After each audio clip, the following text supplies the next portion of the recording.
I am Zariah, 33 years old, and somehow still recovering from the absolute betrayal inflicted by my own family. As a financial strategist, I calculate risks, but I never calculated the pure toxicity running through my own bloodline. Last Tuesday, I buried my husband Marcus. We hosted the repast at an upscale Atlanta country club, a venue my mother chose to maintain appearances. My mother leaned forward, her eyes completely devoid of sympathy. Zariah, go warm up Julian's plate. You are ruining the aesthetic standing there looking so miserable, she hissed. Pity works wonders. I just took a deep breath, looked at her and smiled. That very afternoon, I received a frantic phone call, locked down my secret corporate accounts, and prepared to dismantle their entire world. Before continuing this story, let me know where you started reading in the comments below. Please like and subscribe if you have ever faced family members who severely underestimated your true worth. Growing up in Atlanta meant our lives were a constant performance. Our home was a fortress of expectations I was never meant to meet. My mother Yvonne reserved all her warmth and pride for my younger sister Sienna. Sienna was the golden child, effortlessly beautiful, endlessly demanding, and fiercely competitive. I was the quiet daughter expected to fade into the background while financing the family's picture-perfect image. I kept my head down and built a massive financial portfolio. They had no idea I was a multi-millionaire real estate investor. The repast for Marcus was suffocating. He died suddenly in a horrific car accident just 4 days prior. My world had stopped, but my family treated his funeral like a networking event. I stood in the corner clutching a glass of ice water. The room buzzed with the chatter of Atlanta's elite. Suddenly, the glass was snatched violently from my hand. Water splashed onto my black morning dress. I blinked, pulling my focus back to reality, and found Sienna glaring at me. She wore an inappropriate black designer dress. "Are you done crying yet?" Sienna snapped, rolling her eyes. "Your gloomy face is ruining the vibe. Julian has major investors here for our engagement party next week, and you are making it awkward. Can you stop being so incredibly selfish for one afternoon?" I stared at her, too numb to process the sheer cruelty. My husband was not even in the ground for 3 hours, and my sister was worried about the vibe for her white tech bro fiancé Julian. Julian stood a few feet away, swirling bourbon. He was 32, arrogant, and constantly spoke to our family, with a condescending tone my mother interpreted as high-class sophistication. He ran a fake tech startup, yet Sienna paraded him like a trophy. My mother marched over her heels, clicking sharply. She did not offer a hug. "Zariah, what is taking so long?" Yvonne demanded, grabbing my arm. "Julian's food is getting cold. You know he does not eat cold catering. Go to the kitchen and ask the staff to warm up a fresh plate for him right now." "Mom?" I whispered, my throat raw. "I just buried Marcus. I'm not serving Julian right now." Yvonne leaned in close, her nails digging into my arm. "You ungrateful brat," she hissed. "You always try to steal your sister's spotlight. We paid your entire college tuition 15 years ago, and this is how you repay us by embarrassing us in front of Julian's investors. Get into that kitchen before I make a scene." It was a bold lie. I worked 3 different jobs to pay my own college tuition. Yet Yvonne constantly rewrote history to make herself look benevolent. "Julian is a CEO," Sienna chimed in, crossing her arms. "He is building an empire. The least you can do is make sure he has a hot meal. Marcus is gone, Zariah. Standing here looking pathetic will not bring him back. Be useful for once." I looked at the 2 women who shared my blood. I saw the absolute disdain in their eyes, the total lack of empathy. They only cared about Julian's comfort and their own elevated social status. I turned silently, picking up a heavy silver tray of appetizers, intending to walk toward the kitchen just to escape their suffocating presence. My hands trembled under the weight. Right at that exact moment, my cell phone buzzed violently. I set the heavy tray down on a nearby cocktail table and pulled out the phone. The caller ID showed a name that made my breath catch. It was Mr. Henderson. Mr. Henderson was an older, incredibly sharp man. To the world, he was just a local landlord. But to me, he was my most trusted property manager, handling the massive real estate company I secretly owned. I answered the call, turning my back to them. "Hello," Zaria listened to me carefully, Mr. Henderson said. His voice was breathless, completely panicked. I was inspecting the property Marcus was renting across town. Zaria, I found something you really need to see. Come here now. Do not tell your sister or her fiancé. You have to see this immediately. My blood ran cold. What did you find? Just get here. It changes everything. The line went dead. I lowered the phone, staring at the dark screen. The agonizing numbness paralyzing my mind was suddenly replaced by a sharp shock of pure adrenaline. Marcus had secretly rented a property. We owned our beautiful home. Why would my husband hide a rental, and why warn me not to tell Sienna or Julian? I looked over my shoulder. Yvonne was pointing toward the kitchen, mouthing to warm it up, while Sienna laughed loudly at Julian. They looked incredibly smug. I did not walk to the kitchen. I dropped the silver tray. The clatter echoed, silencing the elite guests instantly. Everyone stared in absolute shock. I walked straight out the heavy front doors into the warm, humid Atlanta evening. I gripped the steering wheel, knuckles white, as I merged onto the highway. My mind spun with fresh grief and sudden suspicion. Marcus and I shared everything, or so I believed. We had transparency regarding finances and properties. The idea of him keeping a secret rental unit made no sense. I pushed the accelerator down, weaving through evening traffic, desperate to reach the address Mr. Henderson texted me. 20 minutes later, I pulled into an exclusive gated community in Buckhead. These were luxury townhomes. I parked and hurried up the brick pathway to Unit 4. Mr. Henderson was standing on the porch waiting. He wore his usual tweed jacket, but his face was etched with deep concern. He unlocked the front door and stepped aside to let me enter. I came to do the annual HVAC inspection, since the tenant was not answering, Mr. Henderson said quietly, closing the door behind us. The lease is registered under a shell company, but I recognize the emergency contact number. It was your husband's personal cell phone, Zaria. You need to see the living room right now. I walked down the short hallway, heels clicking sharply against hardwood floors. The air inside smelled faintly of vanilla candles and a distinct men's cologne I instantly recognized.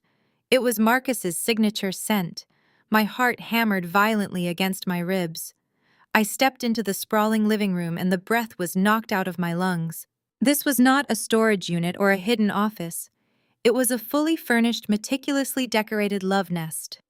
High-end furniture filled the massive room, accented by plush throw pillows and expensive art. The luxury furniture was not what made my stomach drop. It was the framed photographs covering the walls and sitting proudly on the marble fireplace mantel. I walked closer to the fireplace, hands shaking uncontrollably. Staring back at me from a polished silver frame was a picture of my husband, Marcus. He was smiling that charming smile I had fallen in love with a decade ago. His arms were wrapped tightly around a woman wearing a red silk dress. The woman was kissing his cheek, her eyes closed in pure bliss. It was Sienna, my younger sister, my own flesh and blood. I stumbled backward, bumping hard into a glass coffee table. A sickening wave of nausea washed over me. There were dozens of photos scattered around the room. Marcus and Sienna toasting with champagne glasses. Marcus and Sienna lounging together on a tropical beach. Marcus and Sienna laying in a massive king-size bed, tangled in each other's arms. The betrayal was so profound, so twisted, I could not produce a single tear. My grief instantly evaporated, replaced by a cold, calculating, terrifying rage. "There is more," Mr. Henderson said softly, pointing toward a partially open door down the hallway. "The primary bedroom has a large walk-in closet. The floor safe was left open." I moved like a machine programmed for destruction. I marched straight into the primary bedroom, ignoring messy silk sheets and discarded lingerie draped over the chair. I entered the massive walk-in closet without hesitation. A heavy steel floor safe sat with its door ajar, clearly left open in a frantic rush. Inside sat a thick stack of manila folders, bank statements, and legal documents. I dropped to my knees and pulled the folders out, spreading them aggressively across the plush carpet. I am a financial strategist. I read bank statements the same way other people read fiction novels. It took me less than 3 minutes to decipher the horrific truth buried in those papers. Marcus had drained our joint high-yield savings account over the past 8 months. He forged my signature on multiple wire transfer authorization forms, bypassing the bank's strict security protocols with his smooth-talking corporate lawyer persona. He had stolen exactly $400,000 of my hard-earned money. I frantically traced the routing numbers on the printed confirmations. The stolen funds were wired directly into an account registered to Apex Innovations. That was Julian's fake tech startup. My husband had stolen my money to fund my sister's arrogant fiancé. I dug deeper into the pile, my vision tunneling with absolute fury. There were receipts for a luxury bridal boutique, a $50,000 deposit for a high society wedding venue, and invoices for a custom diamond engagement ring. Marcus was secretly paying for Sienna and Julian's upcoming luxury wedding. The same wedding my mother constantly praised Julian for being able to afford. The entire illusion of their elite wealth was built on my stolen money. Before I could process the catastrophic magnitude of this financial crime, the sharp sound of a key turning in the front door echoed through the silent townhouse. Mr. Henderson had slipped out the back door to check the exterior perimeter, leaving me alone inside. I heard the heavy front door open, followed immediately by the sound of high heels and heavy dress shoes stepping onto the hardwood floor. "I cannot believe you left the safe open before the funeral," a male voice complained loudly. It was Julian. "Relax," Sienna's voice replied, followed by a light bubbly laugh that made my skin crawl. "Nobody knows this place exists. Let's just grab the rest of the documents and get back to the country club before my mother realizes we actually left." Panic spiked through my veins like ice water. I scrambled to my feet, clutching the financial documents tightly to my chest. There was nowhere to run. I pushed myself deep into the back corner of the massive walk-in closet, hiding behind a row of expensive winter coats Marcus had bought for Sienna. I held my breath, pressing my back flat against the cold drywall. Footsteps approached the bedroom quickly. I heard Julian sigh heavily as he walked directly into the room. "Marcus dying in that car crash was absolute perfect timing," Julian said, his tone dripping with pure arrogance. "Now Zariah gets stuck with all the marital debt, and we get to keep the cash." Those words slammed into me like a physical blow. I pressed my spine so hard against the drywall of the closet that I felt the wooden studs digging into my shoulder blades. The heavy winter coats Marcus had purchased for my sister provided a thick curtain of darkness concealing my trembling body. I clamped both hands over my mouth, terrified that the violent, ragged breaths escaping my lungs would give me away. Sienna giggled, a sharp, piercing sound that echoed off the high ceiling of the primary bedroom. "You are terrible, Julian. But you are absolutely right. Marcus was becoming a massive liability anyway. He kept panicking about the wire transfers. He was terrified Zariah was going to check the high-yield savings account before the wedding." "Marcus was a coward," Julian scoffed. I heard the heavy thud of his expensive leather dress shoes dropping onto the hardwood floor, followed by the rustle of a suit jacket being taken off. "He did the heavy lifting, though. I will give him that. Forging her signature on those bank authorizations was a stroke of genius. $400,000 transferred directly into my corporate accounts, clean and untraceable." "Are you sure the investors will not ask to see the revenue reports for the startup?" Sienna asked, her voice slightly muffled as if she were pouring drinks. "My mother is bragging to half of Atlanta about your booming tech empire." Julian let out a loud, arrogant laugh. "Sienna, my tech company has absolutely zero revenue. It is a ghost ship. It is literally just a shell corporation I set up to launder the cash Marcus stole from your sister. The investors coming to our engagement party only care about the optics. They see a confident guy pitching a vision, and they throw money at him. It is incredibly easy." He paused, the clinking of ice against crystal ringing out clearly. "Honestly, I almost feel bad for Zariah. She works so hard playing the independent, highly educated black woman. These smart corporate women always think they are entirely untouchable. They build these massive fortresses around their careers, but they never check the joint bank accounts when they think they have a loyal man at home. It is almost pathetic how easily I manipulated this entire situation." Tears of absolute fury burned my eyes. The sheer audacity, the blatant, disgusting privilege dripping from Julian's mouth was nauseating. He viewed me not as a human being, but as a naive mark, a convenient bankroll to fund his fraudulent lifestyle. Do not feel bad for her, Sienna sneered, her tone laced with pure, unfiltered jealousy. She has always been insufferable. Growing up, she acted like she was better than me just because she slaved away at those ridiculous jobs to pay for college. I am honestly sick of her taking up space in our family. I cannot wait to get her out of that massive house. We should just evict her next week. Tell her we need the space for your company headquarters. That is exactly the plan, babe, Julian purred. I heard the distinct sound of him kissing her neck.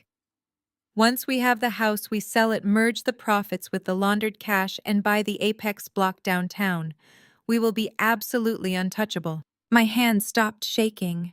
The shock paralyzing my muscles completely dissolved, replaced by a hyper-focused, icy determination. I reached into my pocket and slowly pulled out my smartphone. The screen brightness was already turned down. I silently swiped to the voice memo application.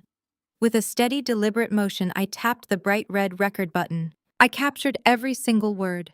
I recorded the unmistakable sound of their voices plotting federal wire fraud across state lines. I captured their explicit admission to draining my life savings, their cruel laughter about my husband's fatal car crash, and their premeditated conspiracy to steal my marital home. I was holding a digital grenade and I was going to pull the pin. I'm going to grab a quick shower before we head back to the country club, Sienna announced. My mother will start panicking if we miss the final toast. Make yourself useful and hang up your jacket, Julian. You left it thrown across the bed again. Yes, ma'am, Julian replied sarcastically. My heart stopped entirely. Heavy, deliberate footsteps moved across the bedroom floor, heading straight toward the walk-in closet. The thick wooden door was only cracked open a few inches, casting a narrow sliver of yellow light across the dark carpet. A large shadow suddenly blocked the light. Julian was standing right outside the closet door. I gripped my phone tightly, bracing my muscles for a physical confrontation. I measured the distance between his shadow and the heavy brass lamp sitting on a low shelf to my left. If he opened that door, I was going to swing for his head. I watched the shiny brass doorknob slowly begin to turn. The metal latch clicked. Suddenly, a loud, obnoxious ringtone blared from the bedroom. Julian froze. He released the doorknob instantly. Damn it, he muttered, turning his back to the closet. It is the primary investors. I have to take this call right now. They are asking about the venue deposit. His footsteps retreated rapidly toward the far side of the bedroom. I heard the sliding glass door to the balcony roll open and shut as he stepped outside for privacy. At the same exact moment, the shower turned on in the adjoining bathroom, masking any residual noise. This was my only window of opportunity. I quietly slipped my phone back into my pocket, ensuring the recording was safely saved to the cloud. I stepped out from behind the heavy winter coats, my movements completely silent. At the back of the walk-in closet was a small window leading out into the rear alleyway. I quietly unlatched the metal lock, pushed the glass, and escaped into the warm Atlanta night completely unseen. The humid night air hit my face as I stepped into the paved alleyway behind the townhouse. I did not stop to catch my breath. I sprinted toward my car parked 2 blocks away, my mind operating with terrifying clarity. The digital file backed up on 3 cloud servers was my shield, but I needed to let them play their hand before I dropped the guillotine. I drove home and spent the next 72 hours functioning on pure adrenaline, planning every countermeasure. Exactly 3 days after Marcus was put in the ground, my mother summoned me to her immaculate home in the suburbs for a mandatory family meeting. I knew precisely what was coming. When I stepped into Yvonne's living room, the scene was perfectly staged. Sienna sat on the plush white sofa, dabbing her dry eyes with a tissue. Yvonne stood by the marble fireplace, her posture rigid and expectant. Julian paced the center room, radiating unearned confidence in his expensive suit. He did not offer condolences. He barely waited for me to sit down before taking complete control of the room. He reached into his leather briefcase and tossed a thick, cream-colored envelope onto the glass coffee table right in front of me. "We found this in Marcus's private office yesterday," Julian announced, adjusting his cuffs. "It is an updated will. It seems your husband had some major regrets about how his assets were allocated before he died." I stared at the envelope, maintaining a completely blank expression. "Marcus's will was finalized 3 years ago with our estate lawyer," I said evenly. "He left everything to me." Julian let out a loud, patronizing sigh. "Things changed, Zariah. Marcus wanted to ensure his family was actually taken care of. He knew my tech startup was positioned for explosive growth, and he wanted in on the ground floor. This updated will clearly dictates that you are to transfer all remaining liquid assets into my corporate account to honor his final investment wishes." He tapped the thick paper with his index finger. "It also mandates that you sign over exactly 1/2 of the deed to your marital home to Sienna. He wanted to guarantee her future security." The sheer audacity of the demand was breathtaking. They were trying to steal my house and my money using a dead man's forged signature. I picked up the document. I did not need an expert to see the blatant fraud. The legal jargon was clumsy, pieced together from internet templates. I looked directly at Julian. "This is not Marcus's signature. The loop on the letter is entirely wrong, and the date printed here is from a Tuesday when Marcus was in Chicago for a conference. He could not have signed this in Atlanta." The room erupted. Sienna let out a theatrical gasp. "How dare you? He wanted to provide for me because he knew how selfish you are." Before I could respond, a sharp, stinging pain exploded across my left cheek. The crack of the slap echoed loudly off the high ceilings. My head snapped to the side. My mother stood over me, her chest heaving with absolute fury. She had actually struck me. "You selfish brat!" Yvonne screamed, her voice shrill and vicious. "You have always tried to steal your sister's spotlight growing up, and now you want to deny her future? Your husband finally did one decent thing by securing Sienna's life, and you sit here calling it a fake. Julian is a CEO. He knows exactly how to handle money. You are just a bitter widow trying to hoard wealth that does not belong to you." I slowly turned my face back to look at my mother. The physical sting on my cheek was nothing compared to the absolute death of any remaining love I had for this woman. She was willing to assault her grieving daughter to secure stolen funds for a white con artist and her spoiled favorite child. I looked down at the document again, intending to rip it to shreds. Then a tiny detail caught my eye. Stamped at the bottom corner was a notary seal. I recognized the name on the stamp. It belonged to a notary who had lost his license 2 years ago for real estate fraud. A brilliant, cold realization washed over me. If I fought them now, they would drag this out in probate court. But if I let them commit to this fraudulent document, they would hang themselves with federal crimes. I needed them to feel completely victorious. I let my shoulders slump forward. I forced my breathing to turn ragged, mimicking the posture of a broken, defeated woman who had nothing left to fight with. I looked up at Julian with wide, tear-filled eyes. "Fine," I whispered, my voice trembling perfectly. "If this is what Marcus really wanted, I am just so tired of fighting." Julian smirked, a deeply satisfying, predatory grin spreading across his face. He quickly pulled a preliminary asset transfer agreement from his briefcase and shoved a silver pen into my hand. "Smart girl," he patronized, pointing to the dotted line. "Just sign here and I will handle all the difficult legal legwork." I took the pen. I carefully pressed the ink to the paper.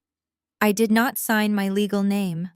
I signed using a subtle, distinct variation of my middle name, a specific signature I had registered with my bank exclusively for identifying fraudulent transactions. Any document bearing this exact signature would be immediately flagged and rejected by my financial institution. I slid the paper back across the glass table. Julian snatched it up triumphantly. "Excellent," Julian said eagerly, slipping the fraudulent transfer deep into his expensive leather briefcase. "My tech company is officially purchasing the Apex Block Commercial District downtown next week.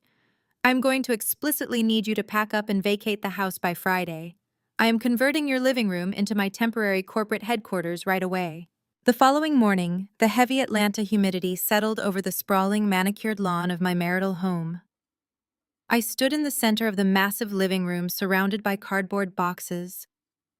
I was methodically packing away the remnants of Marcus, erasing the physical footprint of a man who had completely destroyed our vows.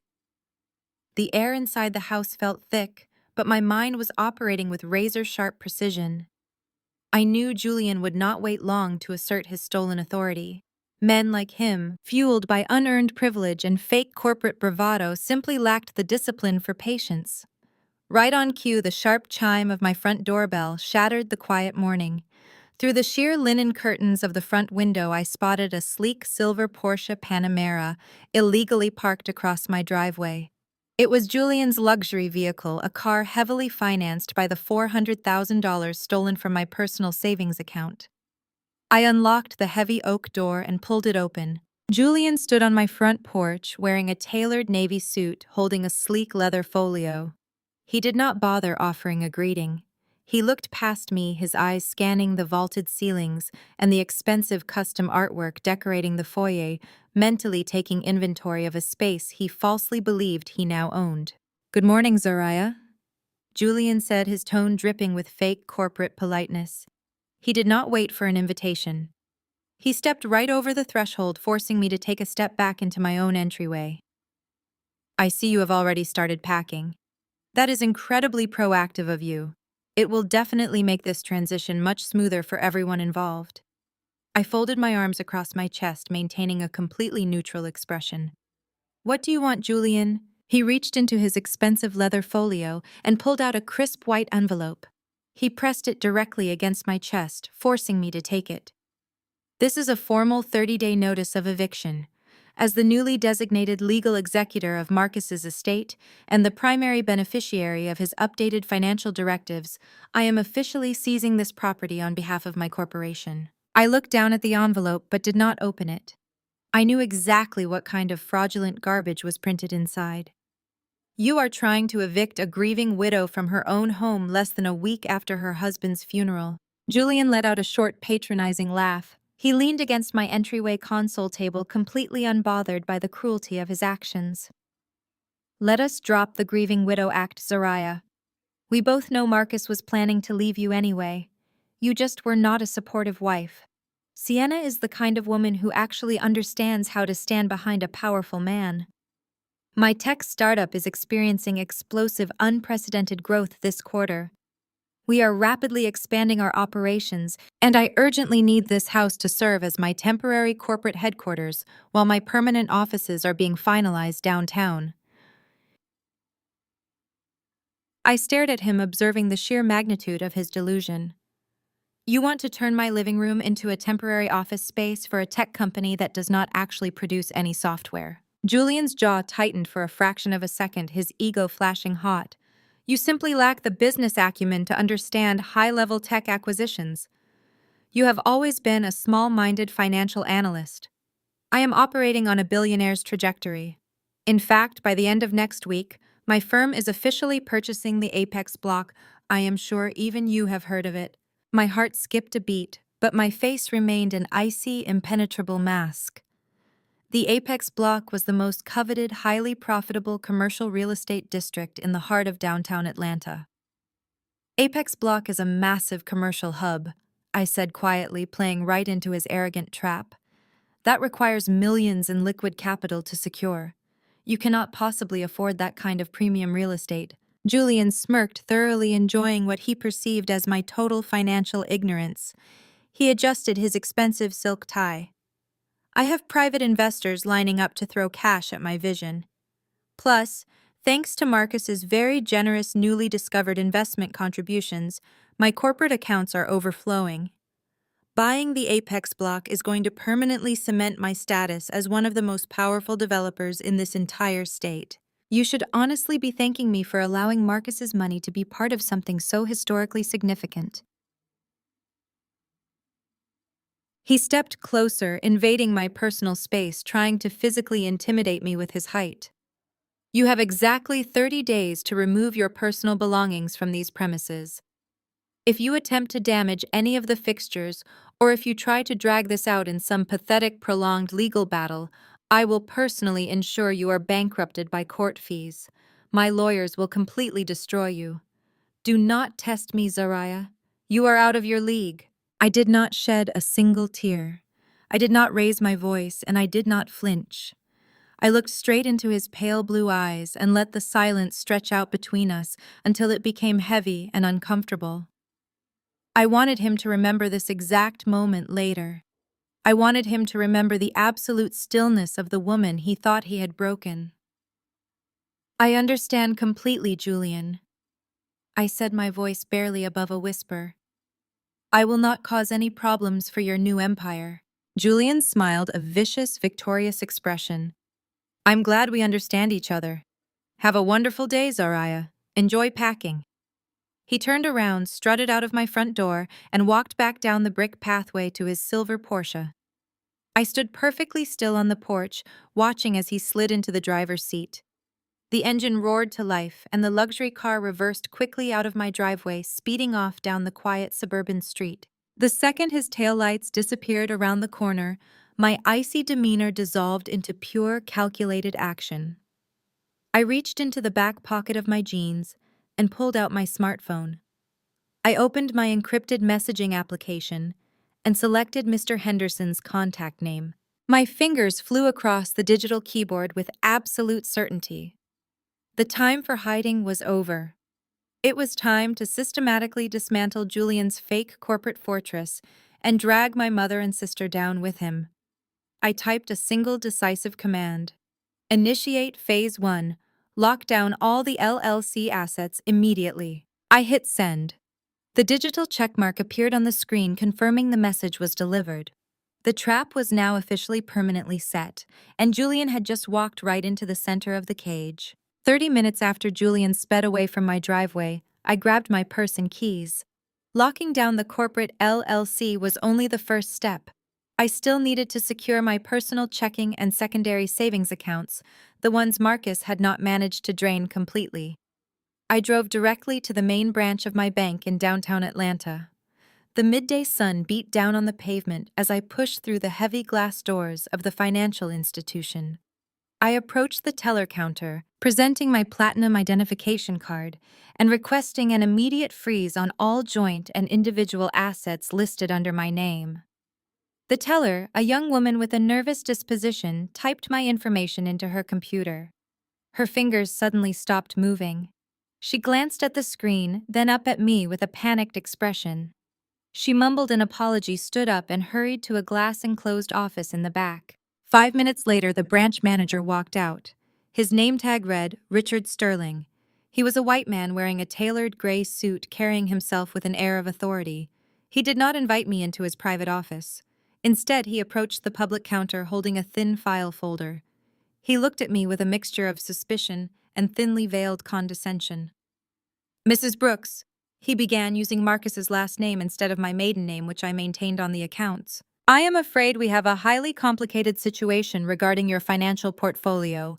We cannot authorize any freezes or withdrawals on your end today.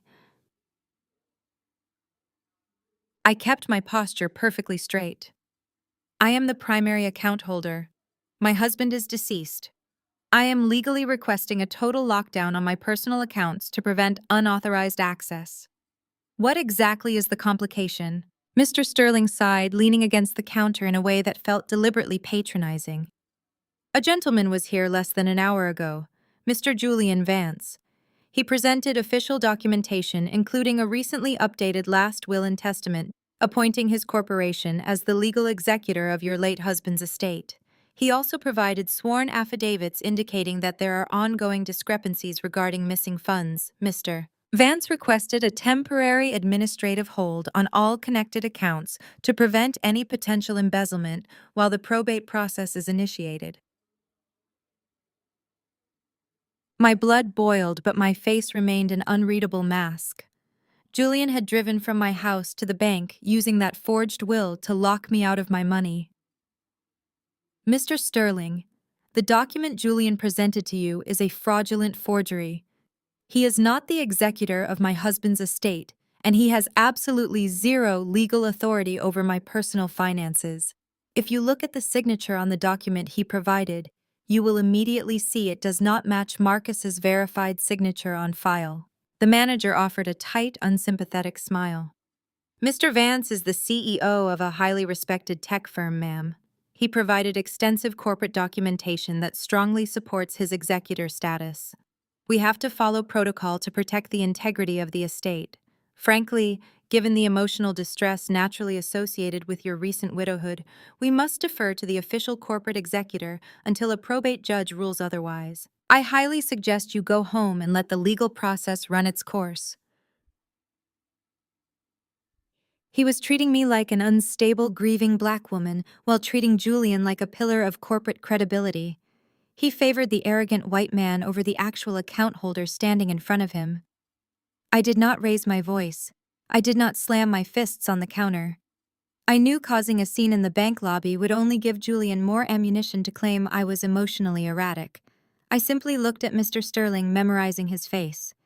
"You are making a catastrophic financial error," I stated calmly. I turned around and walked out of the bank with my head held high. I climbed back into my car and bypassed my house entirely. I drove straight to the most ruthless corporate law firm in Atlanta.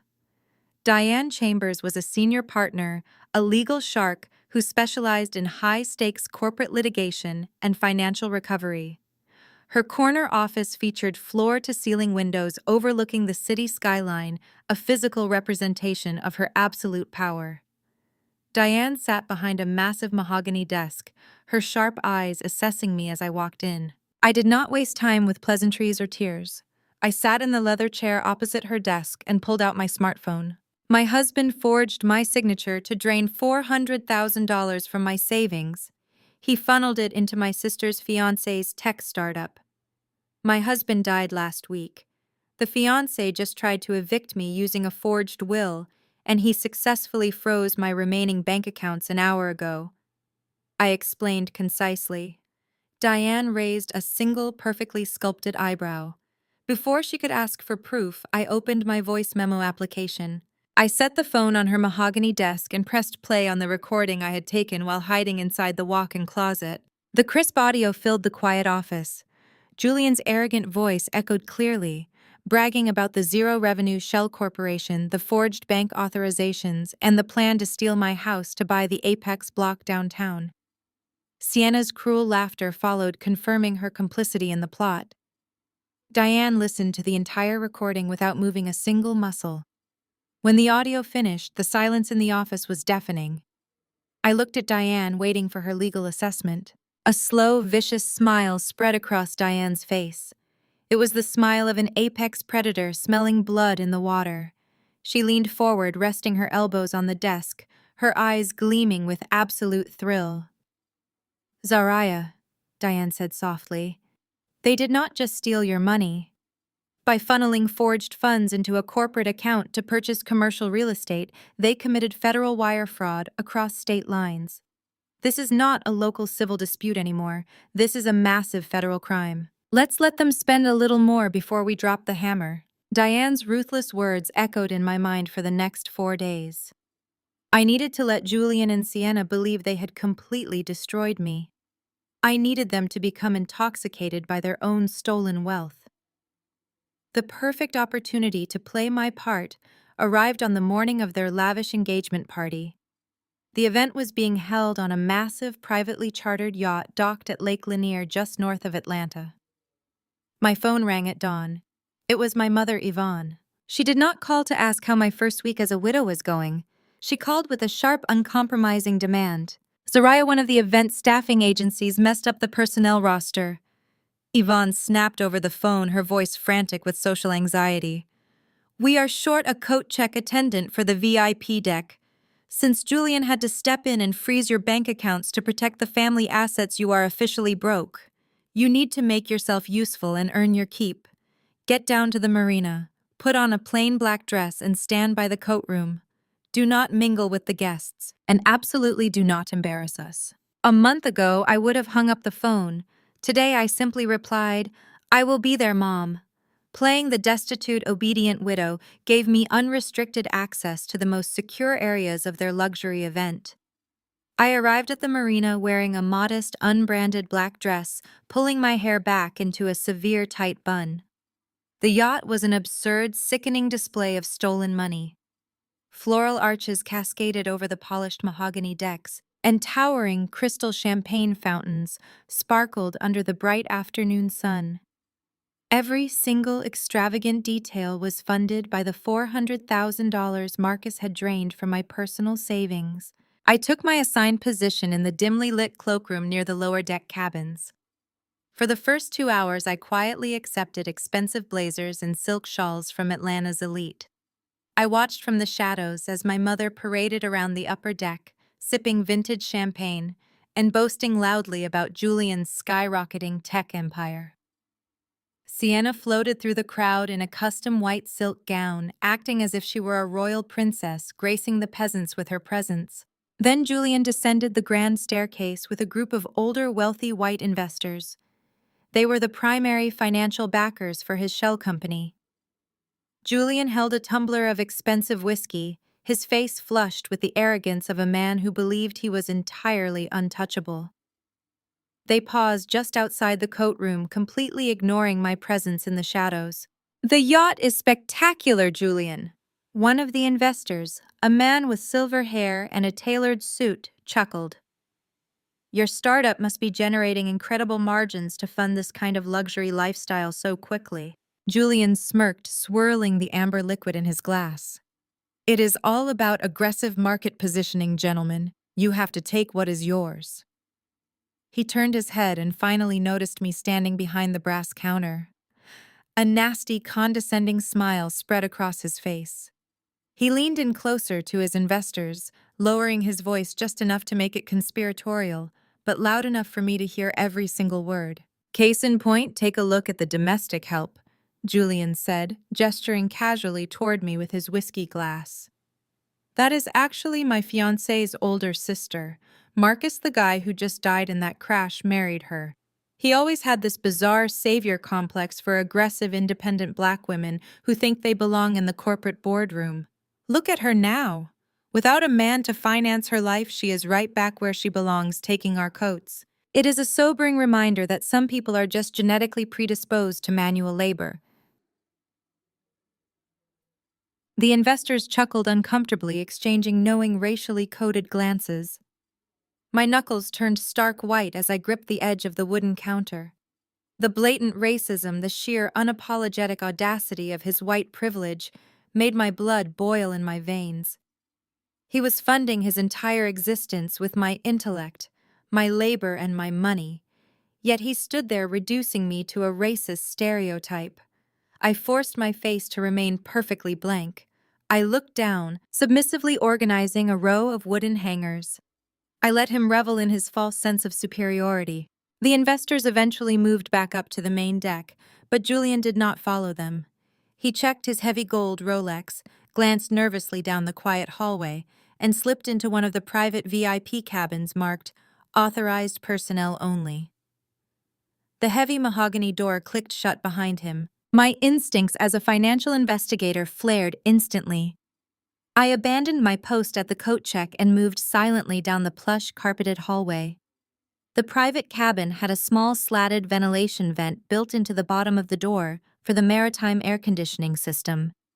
I knelt down on the carpet, holding my breath, and peered through the narrow wooden slats. Julian was not alone in the room. He was standing across from a heavy-set man, wearing a cheap gray suit. I immediately recognized the man from local news broadcasts. It was Councilman Davis, the corrupt head of the Atlanta Commercial Zoning Commission.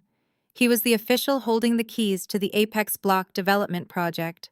"The Environmental Review Board is pushing back on the commercial rezoning," Councilman Davis muttered nervously, wiping sweat from his forehead. "They are demanding a 6-month delay. If I push this approval through by Friday, I am risking my entire pension, Julian. The federal regulators are already watching these recent tech acquisitions." "I do not care about the federal regulators," Julian snapped, pulling a thick, bulging manila envelope from his jacket pocket. I am closing the Apex block deal next week, and I need that zoning permit finalized tomorrow morning. Julian shoved the heavy envelope directly into the councilman's chest. There is exactly $50,000 in untraceable cash in there. You bypass the zoning laws, you stamp my permit, and you keep your mouth shut. I pulled my smartphone from my pocket. I carefully aligned the camera lens with the ventilation slats. I disabled the flash and tapped the screen to focus. Right as Councilman Davis opened the envelope, exposing thick stacks of $100 bills, I hit the capture button. The digital shutter clicked silently.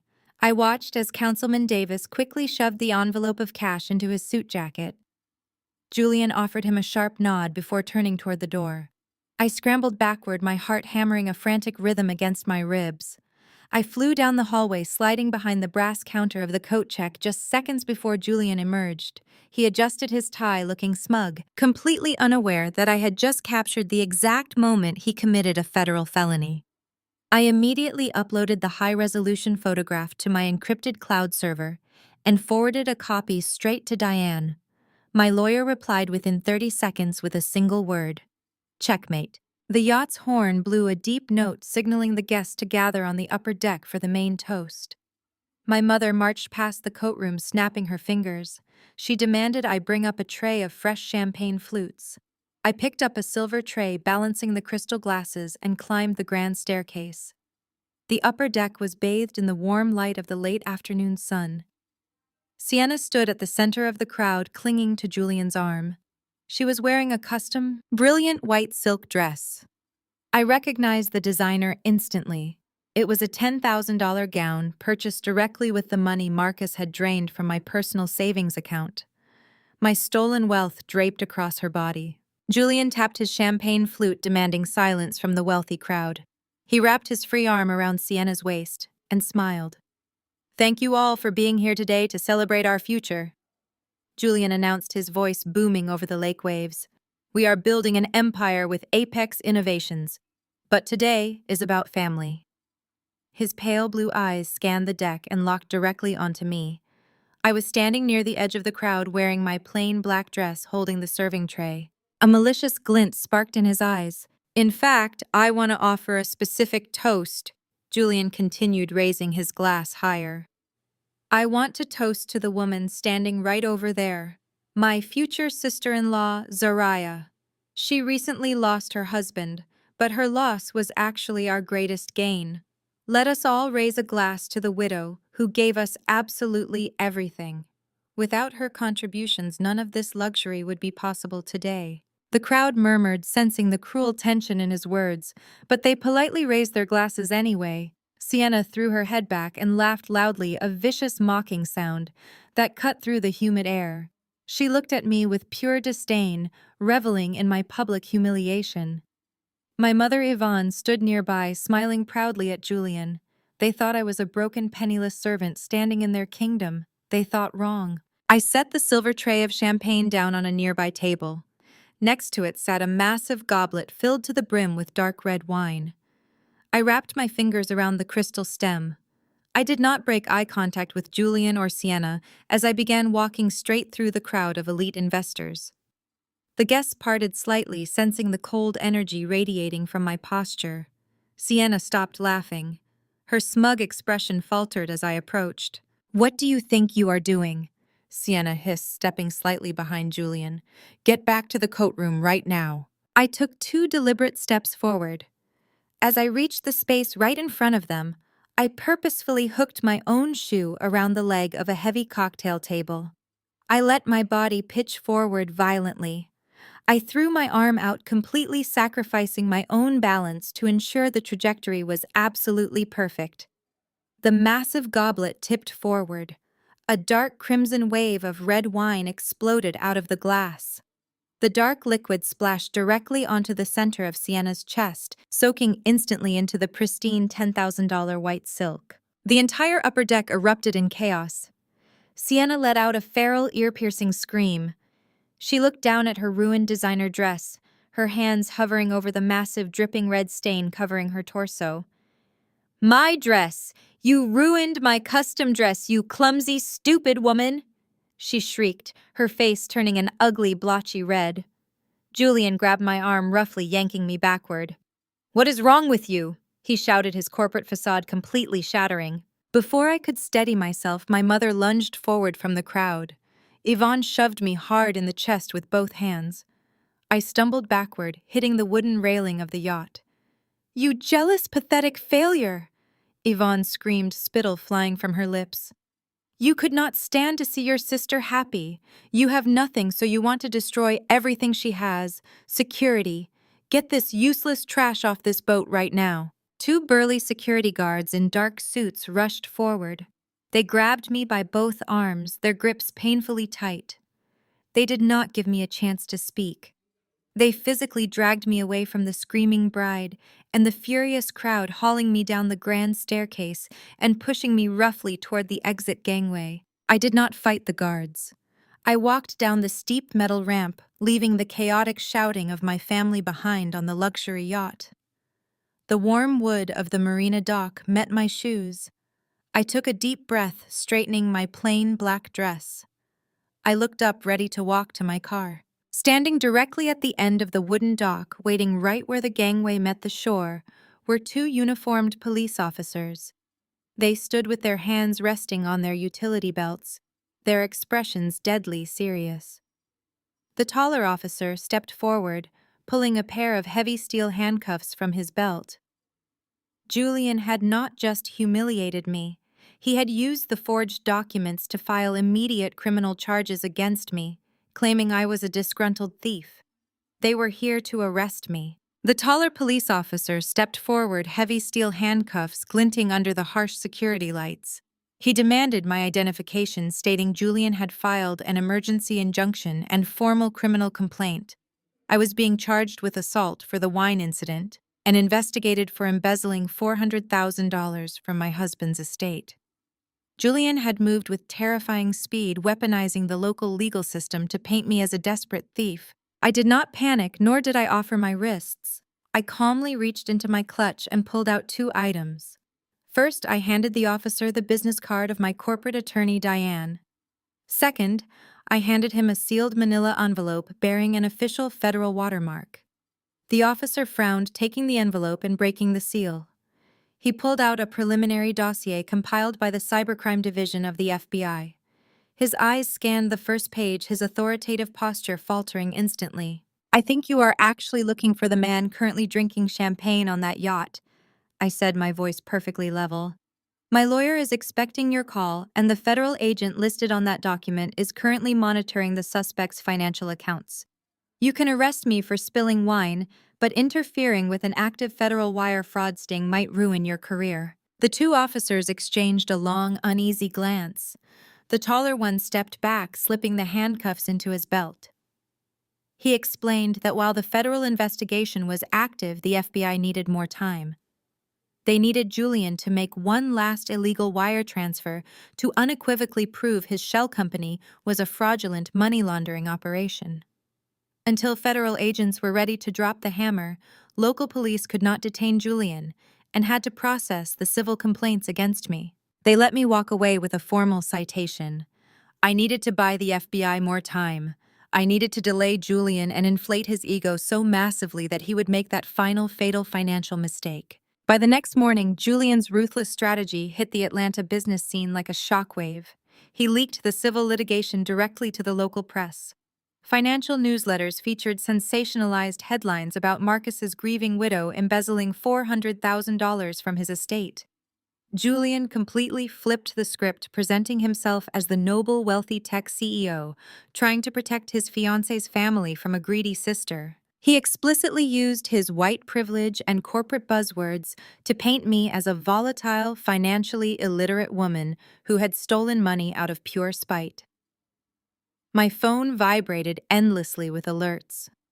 My social circle and casual business acquaintances began distancing themselves, buying into Julian's fabricated narrative.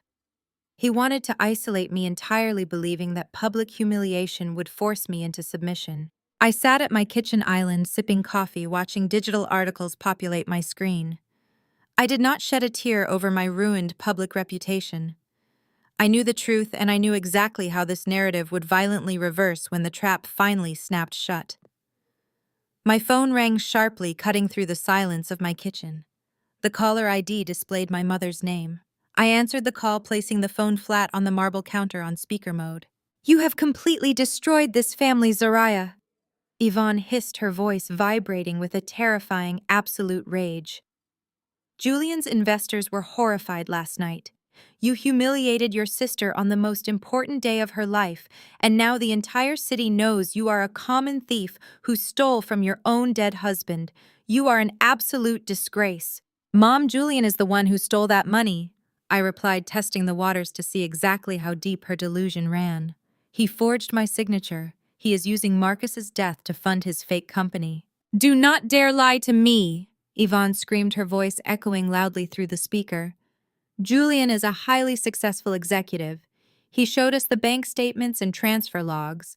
You are just trying to ruin Sienna's happiness because you could not keep your own husband satisfied. Listen to me very carefully, Zariah. You are officially dead to this family, unless you do exactly as I say. You will issue a formal public apology to Sienna and Julian today. You will immediately drop whatever pathetic legal defense you are planning. Most importantly, you will sign over the entire deed to that house by Friday so Julian can proceed with his commercial acquisitions. If you do not comply, I will personally ensure you never work in Atlanta again." I listened to her vile words. A profound, hollow silence settled over my heart. For 33 years I had held on to a fragile sliver of hope that my mother might one day love me. I thought she might eventually see my worth, respect my intellect, or offer a fraction of the grace she poured over Sienna. That hope died completely in this moment. My mother was not just manipulated by Julian. She was an active, willing participant in my destruction. She prioritized the illusion of white corporate wealth over the absolute truth of her own black daughter. My family was entirely irredeemable. "I hear you, Mom," I said, my voice completely devoid of emotion. "I will handle my assets exactly the way they deserve to be handled, and you will live with the consequences of your choices." I ended the call without waiting for her response, completely unbothered. I needed Julian to feel like an absolute god. I needed him to believe he had crushed me so completely that he could safely transfer the rest of the stolen funds to close his commercial real estate deal. I typed Diane a rapid text message. "The police let me go. Julian thinks he is winning. It is time to execute the decoy maneuver." I hit send, feeling a cold, dark satisfaction spreading rapidly through my heavy chest. Julian genuinely thought he was breaking a completely helpless, isolated widow, but he was actually tightening the fatal noose around his very own neck. I drove my car away from the house and headed straight toward a nondescript office park on the outskirts of Atlanta. This was not a standard government building. It was a highly secure satellite location utilized specifically by the Federal Cybercrime Division. Diane had arranged the confidential meeting the previous night. I walked into a windowless conference room where two federal agents were already waiting patiently. Special Agent Miller, a tall, imposing man with piercing dark eyes, slid a thick investigative file across the cold metal table. He explained that the audio recording from the closet and the clear photograph of the corrupt councilman were excellent pieces of evidence, but they were not quite enough to secure an immediate bulletproof federal indictment for the entire corporate entity. They needed Julian to make one more massive, undeniable illegal wire transfer across state lines. The money had to move from the fraudulent offshore shell company directly into his primary business account to finalize the Apex block purchase. That specific transaction would trigger an automatic federal red flag, giving the agents the unassailable legal authority to freeze his assets and seize every single thing Julian touched. Agent Miller looked at me seriously and asked if I knew a reliable way to force Julian into making that transfer quickly before he could hide the funds. I smiled, feeling the cold, calculated strategy settling perfectly over my mind.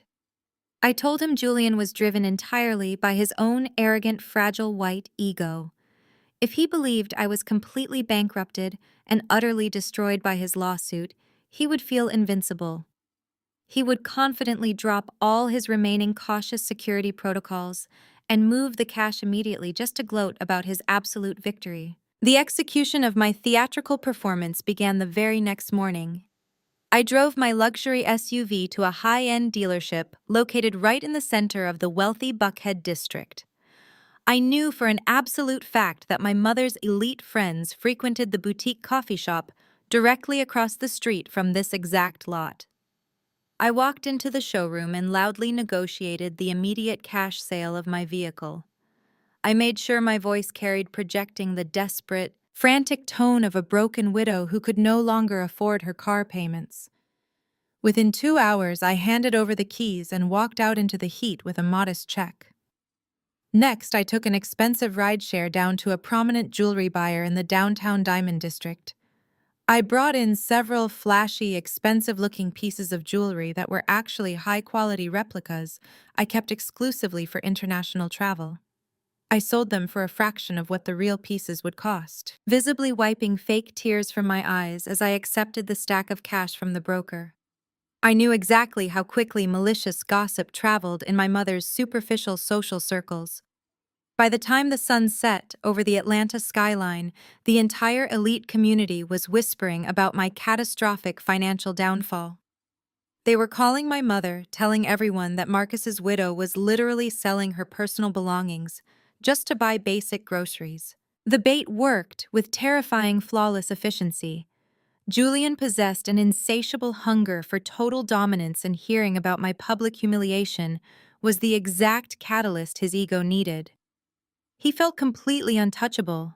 He genuinely believed he had successfully isolated me, ruined my public reputation, and stripped away my entire financial security.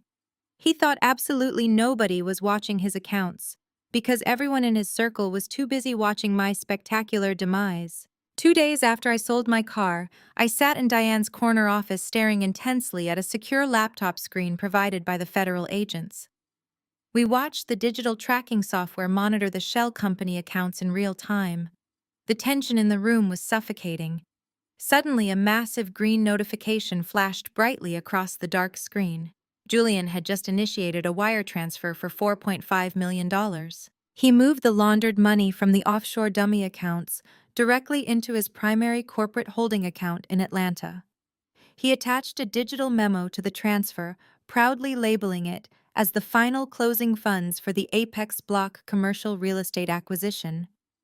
Agent Miller called Diane's secure office line less than a minute later. He confirmed the federal trap had officially snapped shut. Julian had just handed the federal government everything they needed to lock him away for decades. I returned to my sprawling marital home that afternoon.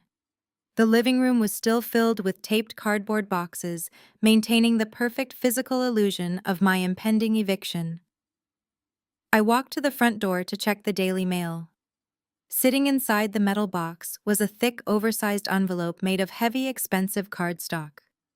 I pulled it out and carried it into the kitchen, slicing the gold wax seal open with a sharp knife. Inside was an extravagantly designed invitation to Sienna's upcoming luxury bridal shower.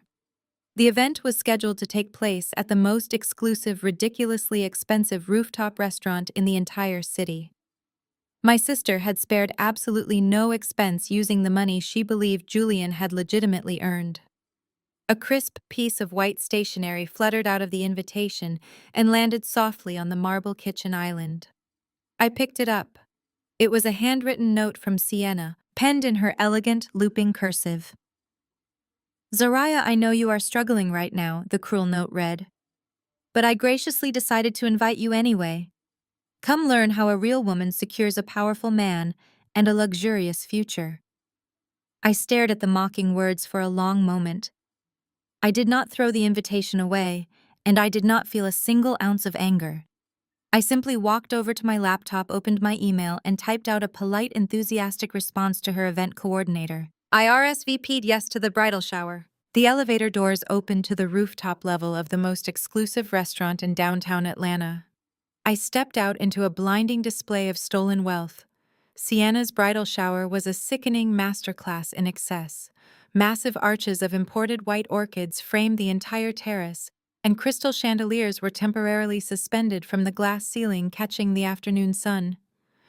Waitstaff in crisp white uniforms circulated with trays of vintage champagne and caviar. Every single detail, down to the custom gold-embossed napkins, was paid for using the $400,000 Marcus had stolen from my personal accounts. I walked forward, my sensible scuffed black flats sinking into the plush rented carpet. I deliberately wore a faded out-of-season cotton dress. My hair was pulled back simply without any expensive styling. I wanted to look exactly like the broken, bankrupted widow they had bragged to all their friends about. Tucked firmly under my right arm was a large flat gift wrapped in cheap generic brown paper. Before I could even reach the main dining area, a hand slammed firmly against my chest. My mother Yvonne blocked my path.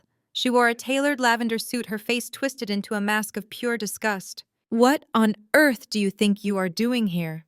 Yvonne hissed, keeping her voice low so the wealthy guests would not hear. "Are you out of your mind? I told you that you were dead to this family unless you signed over the deed to your house. You look like a homeless person. Get out before Sienna sees you." I looked down at the floor, forcing my shoulders to slump. I channeled every ounce of defeated energy I could muster. "Mom, please," I whispered, making my voice tremble perfectly. "I received Sienna's invitation. I know I have been difficult. I just want to apologize to her. I want to make things right. I brought a gift to show her I support her union with Julian." Yvonne stared at me, her eyes narrowing as she calculated the social optics. Her massive ego could not resist the opportunity for a public submission. Having her rebellious, formerly successful daughter grovel in front of Atlanta's high society was a trophy she desperately wanted. "Fine," Yvonne snapped, stepping aside. "But you will wait quietly in the back until gift opening. Do not eat the catering, and if you say one wrong word, I will have the restaurant security drag you out by your cheap hair." I nodded submissively and walked past her. I stood near the back wall, completely ignored by the dozens of women draped in diamonds and designer labels. I watched Sienna holding court. She sat on an actual velvet throne placed in the center of the room. She laughed loudly, drinking champagne and soaking up the adoration of Julian's wealthy white investors' wives. They treated her like royalty, completely unaware that her entire lifestyle was a criminal illusion. After an hour of agonizing, superficial toasts, a loud bell chimed. It was time for Sienna to open her presents. The guests gathered in a large circle around her velvet throne. She opened boxes of imported crystal designer handbags and the keys to a luxury European vacation, screaming with manufactured delight at every single item. "Is that everyone?" Sienna asked, tossing a piece of silver wrapping paper aside. I stepped out from the shadows of the back wall. "You have one more, Sienna." The entire room went dead silent. The wealthy women turned to stare at my faded dress, their eyes raking over me with blatant, unapologetic judgment. Sienna's smile vanished. She looked at our mother silently, demanding to know why I was allowed inside. Yvonne simply nodded, signaling Sienna to let the humiliation play out. I walked slowly across the room. My footsteps echoed in the sudden tense quiet. I extended my hands and offered Sienna the flat brown paper package. "I came to apologize for my past behavior," I said clearly, ensuring my voice carried to the back of the room. "I brought you something very special, something that truly captures the absolute essence of your character and your upcoming marriage." Sienna snatched the gift from my hands with a sneer. "Well, knowing your current financial situation, Zaraya, I am sure this is highly sentimental. Probably something you dug out of the bargain bin at a thrift store." The wealthy women chuckled politely, sipping their champagne. "Open it," I said, a razor-sharp edge finally bleeding into my voice. Sienna tore the cheap brown paper away. She flipped the heavy silver-framed object over to look at the front. I had taken the high-resolution photograph I found in the secret Buckhead townhouse and printed it in stunning, vibrant color on an 8x10 glossy canvas. The image was undeniable. It was a crystal-clear shot of Marcus, my deceased husband, pulling Sienna intimately against his chest. Sienna was wearing a red silk dress, kissing his cheek with her eyes closed in pure adulterous ecstasy. Sienna stared at the photograph. The blood completely drained from her face, leaving her looking like a chalk-white ghost. The heavy silver frame slipped from her trembling fingers and crashed loudly onto the polished hardwood floor. The glass did not break. The image stared up at the entire room. The investor's wife, standing closest to the throne, looked down. She gasped loudly, her hand flying to cover her mouth. "Oh my God," the woman whispered. "Is that your sister's dead husband?" Pandemonium erupted instantly. The wealthy guests shoved each other out of the way, desperate to get a look at the scandalous photograph. The pristine, elegant bridal shower devolved into a chaotic, buzzing hive of horrified gossip. "It is fake!" Sienna shrieked, her voice cracking in pure panic. She kicked the silver frame across the floor. "She is a psychotic, jealous liar. That is photoshopped. Julian, someone called Julian." Yvonne pushed violently through the crowd of women. Her face was contorted with animalistic rage. She lunged directly at me, her hands raised like claws aiming straight for my throat. "You malicious, evil witch, I am going to kill you." I did not even flinch. I easily sidestepped my mother's clumsy, furious attack. Yvonne tripped over her own designer heels, crashing hard into a towering stack of expensive wedding gifts. Crystals shattered across the floor. I looked down at them both. My mask of the broken widow evaporated completely. I stood tall, radiating absolute dominance. I raised my voice, cutting effortlessly through the screaming and the chaos. "I am not here for the cake, Sienna," I announced, my words ringing like gunshots.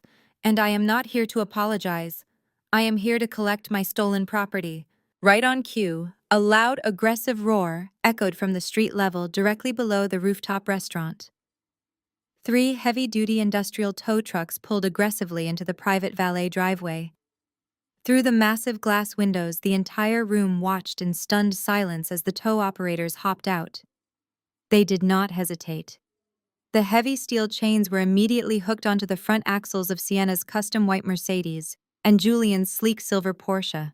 The grinding gears echoed violently through the quiet afternoon air, officially sealing their inevitable absolute financial ruin tonight. The grinding sound of heavy steel chains lifting the custom white Mercedes and the sleek silver Porsche echoed up to the rooftop terrace.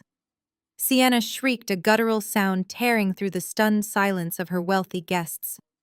She abandoned the shattered silver frame and sprinted toward the glass barricade, slamming her hands against the transparent wall. Down below, the tow truck operators secured the luxury vehicles with practiced efficiency. I had legally revoked the fraudulent corporate financing backing their leases. I turned my back on the chaotic, sobbing bride and walked straight toward the elevator.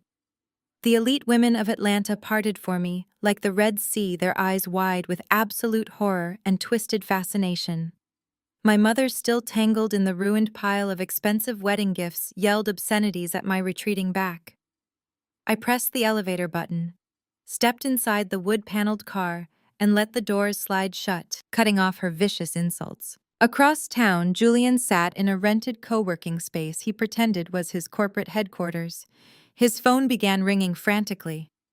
When he answered, Sienna screamed into the receiver hysterically, recounting the disastrous bridal shower, the scandalous photograph of her kissing Marcus, and the humiliating repossession of his beloved Porsche. Julian's fragile, arrogant ego violently shattered. He had built his false identity around that expensive car and fabricated wealth. Being publicly emasculated by a black widow he had categorized as helpless drove him into a blind rage. Julian slammed his fists onto his desk, deciding right then to utterly destroy my life. He possessed a background in software development, though he used his skills for manipulation rather than innovation. He firmly believed I was merely a mid-level employee at a local financial consulting agency. He formulated a malicious plan to hack into my supposed employer's server. He intended to plant fabricated evidence of corporate theft in my employee file, ruin my credit score permanently, and ensure I was fired and criminally prosecuted by the end of the business day. Julian launched a brute force digital attack against the domain associated with my professional email address. He was completely blinded by his own superiority complex. He never bothered to actually run a comprehensive background check on my career. If he had, he would have discovered a terrifying reality. I was not a low-level employee. I was the founder and sole managing director of one of the most successful privately owned financial strategy firms in the state of Georgia. My company managed hundreds of millions of dollars for elite clients, which meant my corporate servers were protected by military-grade cybersecurity protocols. I was sitting behind my desk in my downtown corner office when the red alert flashed across the monitors.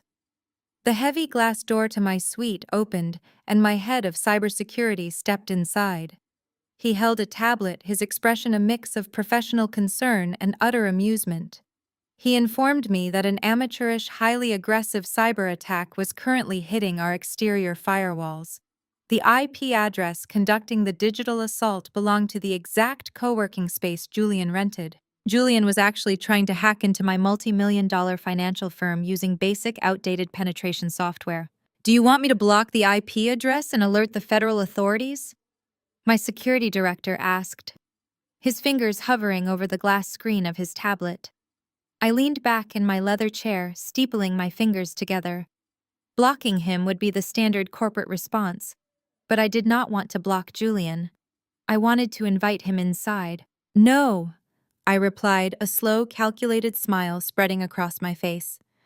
Do not block him. I want you to immediately isolate our primary servers. Then spin up the decoy server we use for training exercises. Fill it with fabricated employee performance reviews, fake credit reports, and a few dummy client portfolios under my name. Drop the firewall security on that specific decoy server, just enough to make it look like a slight vulnerability. Let him break through the front door. My security director smiled, understanding the strategy instantly. He tapped his screen, executing the command. We were setting a digital honeypot. Back in his rented office, Julian watched his computer screen with a smug, self-satisfied grin. He watched the digital barrier crack, believing his mediocre coding skills had just bypassed a major financial institution's security system. He felt like an absolute genius. He navigated through the fake corporate directory until he found a folder labeled with my name. His eyes gleamed with malice as he prepared to download the fabricated files, ready to alter them and send them directly to the local authorities to frame me. Julian hovered his mouse over the download button and confidently clicked it. He thought he was downloading my ruined future. He was catastrophically wrong. By penetrating the decoy server and executing that specific download, Julian inadvertently triggered a hidden, highly aggressive tracking malware program engineered by my security team. The payload was delivered silently and instantaneously. It bypassed his personal antivirus software, burying itself deep within the root registry of his laptop. It did not just infect his computer, it spread like wildfire through his local network, attaching itself to his cloud drives, his encrypted messaging applications, and his hidden financial ledgers. Inside my corner office, my massive desktop monitor suddenly illuminated with cascading streams of data. The reverse hack was flawlessly successful. I did not just have his IP address anymore. I now possessed unrestricted God-level administrative access to Julian's entire fraudulent corporate network. I watched as his confidential files populated my screen. I saw his fake investor lists, his desperate, panicked emails to corrupt city officials, and the exact, undeniable digital routing numbers showing how the $400,000 Marcus stole had been laundered. I had the absolute proof of his federal crimes right at my fingertips. I confidently locked my computer screen and secured the downloaded federal evidence onto 3 encrypted flash drives. The satisfaction humming in my chest was absolute. I left my corporate office and navigated the evening Atlanta traffic, heading back to the suburban house Julian thought he was stealing. The interior remained a staged performance of my supposed defeat, filled with half-packed cardboard boxes and bare walls. I poured myself a single glass of sparkling water, fully anticipating the fallout from my actions at the bridal shower. I did not have to wait long. Just past sunset, the heavy brass knocker on my front door began pounding with an aggressive, frantic rhythm. I slowly unlocked the heavy deadbolt and pulled the front door open. My mother stood on the porch trembling with a level of rage I had never witnessed before. Yvonne pushed past me, practically marching into the foyer. She wore the same lavender suit from the disastrous bridal shower, though it was now wrinkled, and her flawless hair looked frantic. She spun around to face me, her eyes wild with fury. "You malicious, vindictive monster!" Yvonne screamed, her voice cracking under the volume. "Do you have any idea what you have done? You completely humiliated our family in front of the elite women in this city. You ruined Sienna's bridal shower and arranged to have her fiancé's luxury vehicles repossessed in front of everyone. How could you be so vicious to your own flesh and blood?" I closed the front door calmly, leaning against the cool wood. Julian bought those cars using the $400,000 Marcus stole from my personal savings account. I simply reclaimed the corporate financing he fraudulently secured. As for the photograph of my husband kissing your favorite daughter, that was nothing but the absolute truth. You should be angry at Sienna for sleeping with a married man, not angry at me for exposing it. Yvonne let out a sharp, bitter laugh that echoed off the vaulted ceilings. She closed the distance between us, pointing a manicured finger directly at my face. "Do not stand there and act like a naive victim, Zariah. You think exposing that photograph was some massive revelation? You think you dropped a bomb on me today?" She shook her head, a cruel, mocking smile twisting her features. "I already knew about the affair. I have known about Marcus and Sienna for months."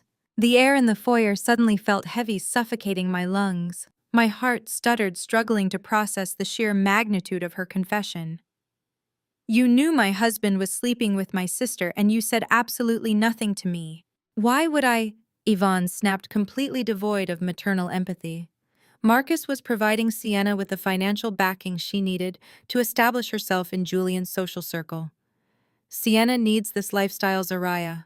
You are strong. You can survive a little heartbreak. Stop ruining your sister's happiness. You have always been so obsessed with your career, constantly ignoring your duties as a wife. You practically drove Marcus into her arms by being so emotionally unavailable. Sienna actually knew how to appreciate a man with wealth. She deserved to have her moment, and you selfishly tried to destroy it today." I stared at the woman who had given birth to me. The depth of her betrayal was bottomless. She actively facilitated the destruction of my marriage just to elevate Sienna's social standing. She viewed my pain as a completely acceptable sacrifice for her golden child's advancement. Yvonne reached into her designer handbag and violently pulled out a thick folded document. She slammed it down onto a stack of moving boxes. "This childish rebellion ends right now, Zariah. I am not going to let you sabotage Julian's real estate acquisitions or Sienna's wedding." She tapped the paper aggressively. "This is the final notarized deed transfer for this house. Julian had his lawyers draft it this afternoon. You are going to sign this property over to Julian's corporation immediately. If you sign this deed, Julian will generously drop the embezzlement lawsuit he filed against you. He will let you walk away from Atlanta without facing prison time." I looked at the fraudulent document, my face a mask of cold stone. "I am not signing over my home, Mom. You will sign it or I will destroy you," Yvonne shrieked, stepping dangerously close to my face. "If you do not sign that deed right now, I will use every single connection I have built in this city to ruin you. I will call every board member, country club president, and financial executive in Atlanta. I will tell them you are a mentally unstable, thieving widow. I will personally ensure you never work in this city again. You will be blacklisted, homeless, and entirely alone. Sign the paper, Zariah." She panted heavily, her chest rising and falling as she waited for me to crumble under her ultimate threat. She expected tears. She expected me to beg for her forgiveness and submit to her authority. Instead, I reached into the pocket of my cardigan. I pulled out a crisp, single sheet of paper I had prepared 2 days ago. I did not raise my voice. I did not show an ounce of fear. I coldly handed the document to my mother. Yvonne snatched it, looking down at the bold legal print. It was a formal, heavily documented trespassing notice. "You are not my mother anymore," I stated, my voice echoing with quiet, absolute finality. "You are just a trespasser standing in my house. Get off my property right now before I have you arrested." Yvonne stared at the trespassing notice, her jaw dropping in sheer disbelief. She looked from the paper to my eyes, searching for any hint of a bluff. She found nothing but a promise of pure, calculated, utter destruction, her beautiful face twisted into an ugly mask of pure hatred. "You will burn for this," Yvonne spat, turning sharply and leaving immediately. I watched through the peephole as Yvonne marched down the driveway, her furious steps echoing in the quiet suburban night. She climbed into her vehicle, slammed the door with incredible force, and sped away. I slid the heavy deadbolt firmly into place, locking out the toxicity that had poisoned my entire life. I did not feel a single ounce of regret. I walked into the kitchen and poured the remaining sparkling water down the stainless steel sink. Tomorrow was the wedding. Tomorrow, the fake empire my family had built on my stolen money would collapse completely. My smartphone vibrated loudly against the marble kitchen island. I picked it up and looked at the glowing screen. It was a picture message from Julian. I tapped the notification to open the image. It was a high-resolution photograph of a heavily redacted legal contract. The bold black letters across the top clearly read, "Commercial Purchase Agreement Apex Block." Julian had placed his expensive gold watch next to the signature line, a tacky display of his fabricated wealth. Below the image was a short, gloating text message. "I win," Julian wrote. "The Apex block is officially mine. My investors are thrilled. You have exactly 24 hours to vacate the premises, Zariah. You are homeless tomorrow. Enjoy the wedding." I stared at the arrogant message. Julian actually believed a piece of paper signed by a corrupt city official gave him legal ownership of a multi-million-dollar commercial district. He believed the laundered cash sitting in his corporate account made him an untouchable billionaire. He was completely blind to the highly advanced federal tracking software currently monitoring every single digital keystroke he made on his computer. I did not reply to his pathetic, childish taunt. I simply turned off my phone, grabbed my heavy leather briefcase, and walked out the back door of the empty house without looking back. I drove into the heart of downtown Atlanta. The city lights reflected off the dark windshield as I pulled into the underground parking garage of Diane's corporate law firm. The building was completely silent, mostly emptied of its daytime staff. I took the private elevator up to the top floor and walked down the plush-carpeted hallway. I pushed open the heavy wooden doors of the main conference room. The space was dimly lit, illuminated only by the glow of a massive digital projector screen taking up the entire far wall. Diane sat at the head of the long mahogany table, her laptop open, and her sharp eyes focused entirely on the streaming data. Sitting across from her was Mr. Henderson. He wore a tailored charcoal suit, discarding his usual modest landlord attire. He looked exactly like the seasoned, brilliant property manager he truly was. I took my seat between my two most trusted allies. We were the architects of Julian's impending destruction, and the final blueprints were laid out perfectly before us. "Julian just took the final piece of bait," Diane announced, turning her laptop screen toward me. "He initiated the final wire transfer exactly 2 hours ago. He moved the entire $4.5 million of laundered funds across state lines to the holding account of the corrupt zoning official. He thinks that payment secures his ownership of the Apex block." I looked at the digital routing numbers displaying on the massive projector screen. Every single financial transaction was highlighted in bright red. The federal authorities had a complete, undeniable map of Julian's entire criminal enterprise. He had committed multiple counts of federal wire fraud, aggravated identity theft, and corporate embezzlement. The evidence was absolutely bulletproof, tying him directly to the funds Marcus had originally siphoned from my savings. "The local police department tried to process his eviction notice against you this afternoon," Mr. Henderson added, leaning forward and resting his elbows on the polished mahogany table. "I intercepted the filing at the county clerk's office. I provided them with the original certified master deed for the suburban house. The authorities now know Julian has been operating under completely fraudulent pretenses. The local eviction notice is void, and the police are standing by to assist the federal agents." I thought about my mother, Yvonne, and my sister, Sienna. They were currently sleeping in luxury hotel suites, dreaming about the extravagant $500,000 wedding scheduled for tomorrow afternoon. Sienna was probably agonizing over her hair and makeup, entirely unaware that the man she was marrying was about to face decades in a federal penitentiary. Yvonne was likely planning her arrogant speeches, eager to brag to Atlanta's elite society about her wealthy, powerful son-in-law. They had chosen a white con artist over their own black daughter, prioritizing a fake aesthetic over genuine family loyalty. They were going to lose absolutely everything. Diane handed me a thick, sealed federal dossier. Agent Miller confirmed the operation details. Diane said, her voice dropping to a serious, calculated tone. The financial assets are completely frozen as of midnight tonight. Julian will not be able to access a single penny to pay the wedding vendors, the caterers, or the venue management. When he walks down that aisle tomorrow, he will be a completely broke, highly wanted federal criminal facing consecutive life sentences.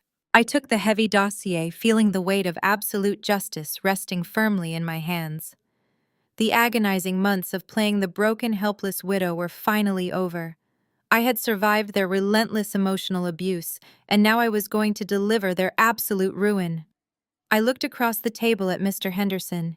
He calmly pulled back the sleeve of his charcoal suit and checked his expensive silver wristwatch. A slow, deeply satisfied smile spread across his weathered face. "Everything is perfectly in place, boss," Mr. Henderson said, his voice echoing with quiet, triumphant certainty in the dimly lit room. "The federal agents have already picked up their tailored tuxedos for tomorrow." The following afternoon, the oppressive Atlanta heat settled heavily over the towering spires of the city's most historic and prestigious megachurch. Inside the massive sanctuary, the air conditioning hummed quietly, chilling a room that was a staggering, sickening display of stolen wealth. Thousands of imported white roses cascaded over the polished mahogany pews, creating an opulent floral canopy that smelled sharply of fake luxury. Julian had mandated a strict, all-white aesthetic for the ceremony to project an image of pure, untouched corporate royalty.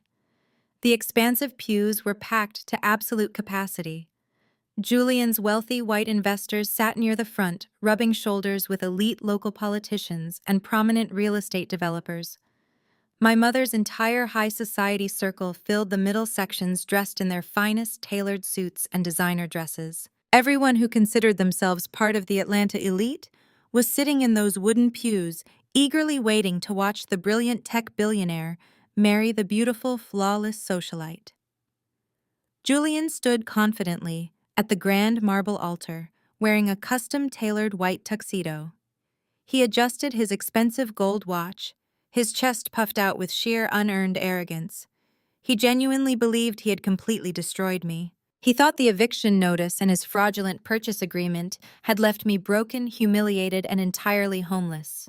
He had absolutely no idea that the sharply dressed ushers standing quietly at the side doors distributing wedding programs to the wealthy guests were actually highly trained undercover federal agents waiting for my signal. The heavy, dramatic notes of the traditional bridal chorus began to echo loudly from the massive pipe organ situated above the balcony. The massive congregation stood up in unison, turning their heads eagerly toward the back of the sanctuary to catch the very first glimpse of the beautiful bride. The anticipation in the room was absolutely electric, buzzing with the false promise of a perfect fairy tale ending to a heavily funded corporate romance. Every single camera lens was raised, ready to document the majestic entrance of the glowing, victorious bride walking toward her incredibly wealthy, successful groom. The towering, intricately carved oak doors slowly swung completely open. The bright afternoon sunlight poured into the dim church, creating a blinding silhouette in the doorway. However, the woman stepping over the threshold was definitely not Sienna. It was actually me. I was certainly not wearing a $10,000 white silk wedding gown. I was wearing a stunning, sharply tailored crimson-red power suit. The brilliant red fabric was a violent, unapologetic disruption to their pristine, all-white aesthetic. It was a bold declaration of absolute dominance, a bright crimson warning flag, signaling their impending destruction. I simply held my head high, my rigid posture radiating an icy, unbreakable confidence. I took my first deliberate step down the long center aisle.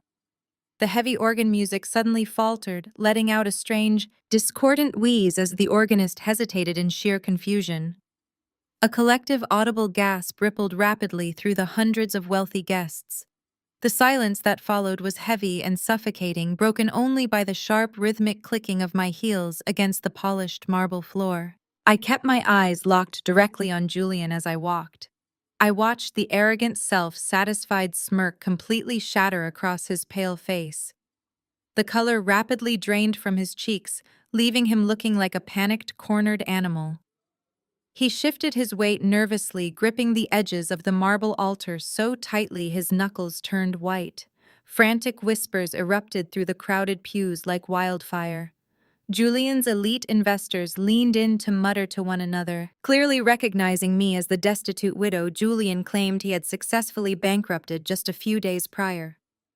The society women in my mother's circle covered their mouths with their manicured hands, utterly scandalized by the blatant disrespect of my crimson-red suit at a traditional white wedding. I did not care about their judgmental stares or their vicious gossip. I walked past them with the steady, measured pace of an executioner approaching the block. The $400,000 they used to buy these floral arches, rent this massive church, and pay for that custom white tuxedo belonged entirely to me. I was simply walking down the aisle to collect my outstanding debts. Sitting in the very first row, draped in an extravagant silver gown, was my mother Yvonne. She turned around and saw me ruining the absolute pinnacle of her entire social climbing existence. Her golden child's perfect wedding was being actively hijacked by the daughter she had deemed a pathetic failure. Yvonne's face contorted into a mask of pure, unhinged fury.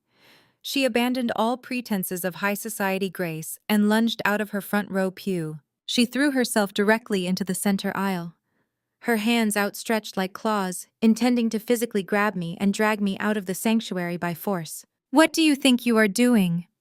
Yvonne hissed, her voice a venomous, desperate whisper meant to stay under the radar of the murmuring crowd. "You deranged, jealous failure. Get out of this church right now before I have you arrested for trespassing." She reached for the lapel of my crimson jacket, her eyes wild with panic and rage. She was fully willing to physically assault me again right in front of the altar just to protect Julian's fraudulent wealth and Sienna's fake happiness. I did not stop walking. I did not flinch, and I did not utter a single word to the woman who had spent 33 years trying to systematically break my spirit. With a smooth, effortless motion, I sidestepped my mother's desperate clawing hands, leaving her stumbling awkwardly in the middle of the aisle. I marched directly up the carpeted steps of the grand altar, completely ignoring the furious, stammering groom standing just inches away. I stepped right in front of Julian, looked the stunned, silent priest dead in the eyes, and smoothly took the microphone straight from his trembling hands. The priest, a distinguished older man who had likely officiated hundreds of high society weddings, looked at me in absolute shock. He stood frozen, his hands still hovering in the empty space where his microphone had been just a second ago. I did not give him a chance to object or call for security. I gripped the microphone tightly, ignoring my mother scrambling to her feet behind me. I turned my back to Julian, entirely facing the crowded pews of elite investors, local politicians, and Atlanta's wealthiest families. I looked directly into the eyes of the silver-haired investor who had mocked me at the yacht party. Julian forgot to mention a few critical details to his shareholders during his very aggressive market positioning. I announced, my voice echoing powerfully through the massive sanctuary speakers. The acoustics of the megachurch amplified my words, ensuring that every single person in the room heard me clearly. Specifically, he forgot to mention that Apex Innovations has absolutely zero revenue. It is not a booming tech enterprise. It is a fraudulent shell company established exclusively to launder money stolen from a grieving widow. The silence in the church shattered instantly. A cacophony of gasps, outraged murmurs, and confused whispers erupted from the pews. The white investors exchanged frantic, panicked glances, the color draining from their faces as the reality of my words began to sink in. They were sitting in a church wearing expensive suits, realizing they had just poured millions of dollars into a massive, undeniable criminal enterprise. I raised my free hand and gave a sharp, deliberate nod toward the heavy oak doors at the back of the sanctuary. The ushers, the men Julian thought were simply hired event staff, sprang into action. They were not handing out wedding programs anymore. The undercover federal agents began moving swiftly down the aisles, passing out thick, heavy manila folders to the investors sitting in the VIP sections. If you look inside the dossiers currently being handed to you by federal agents, you will find the undeniable truth. I continued, my voice steady and completely relentless. Every single dollar used to fund this extravagant $500,000 wedding, the custom Porsche currently sitting in a repossession lot, and the initial startup capital for Apex Innovations was stolen directly from my personal savings account. Julian forged my signature on multiple wire transfers, while my husband's body was still warm.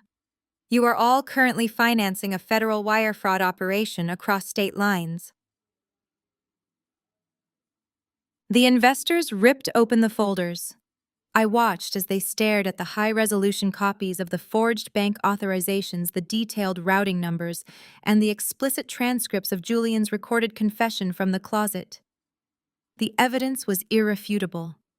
The silver-haired investor slammed his folder shut, his face turning an ugly mottled purple. He stood up, pointing a shaking finger directly at Julian, who was now sweating profusely at the altar. "Is this true?" the investor bellowed, his voice carrying over the rising chaos. "Did you use our capital to fund a money laundering scheme?" Julian finally snapped out of his paralyzed shock. He lunged forward, his face contorted with sheer panic and desperate rage. He tried to grab the microphone from my hand, but I smoothly stepped out of his reach. "Security. Someone get security in here right now," Julian screamed, his voice cracking as he looked wildly around the church. "She is lying. She is a delusional, broke widow suffering from a mental breakdown. My company is legitimate. We are purchasing the Apex Block Commercial District tomorrow." He frantically dug into his custom white tuxedo jacket and pulled out the crumpled, forged will he had used to evict me. He waved the fraudulent paper in the air like a shield, desperately trying to salvage his crumbling empire. "I am the legal executor of her husband's estate," Julian yelled, his voice bordering on hysterical. "I have the legal documentation right here. She is just trying to sabotage my wedding because she is completely bankrupt and jealous of Sienna's success.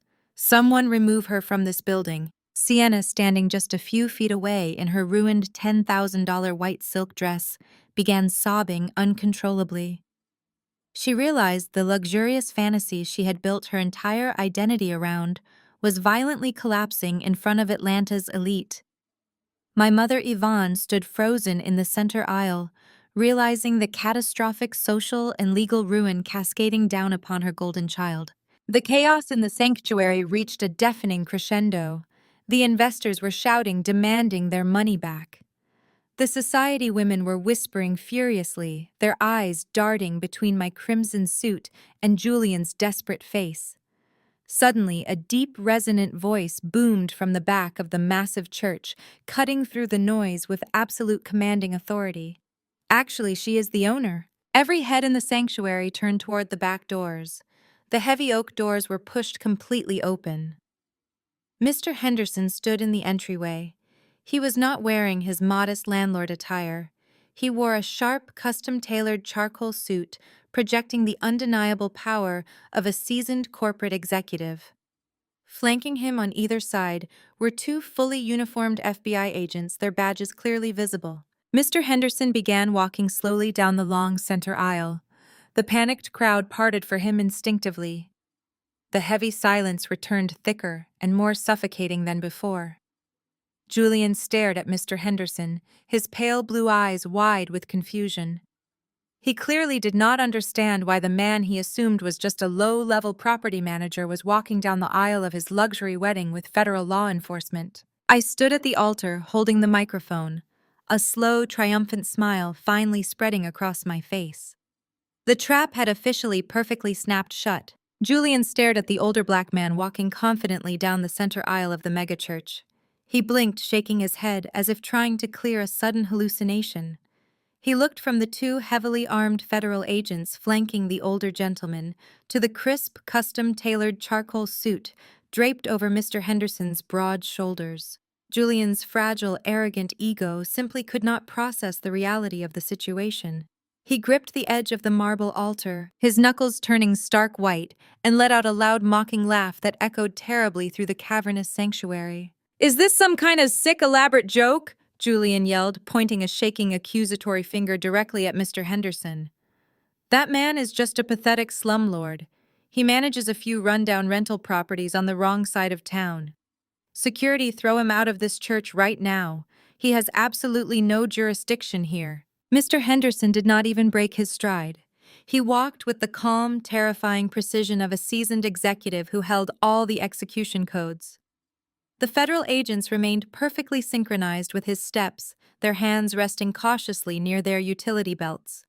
The wealthy white investors, sitting in the front rows, actively scrambled backward in their wooden pews, desperately trying to physically distance themselves from Julian.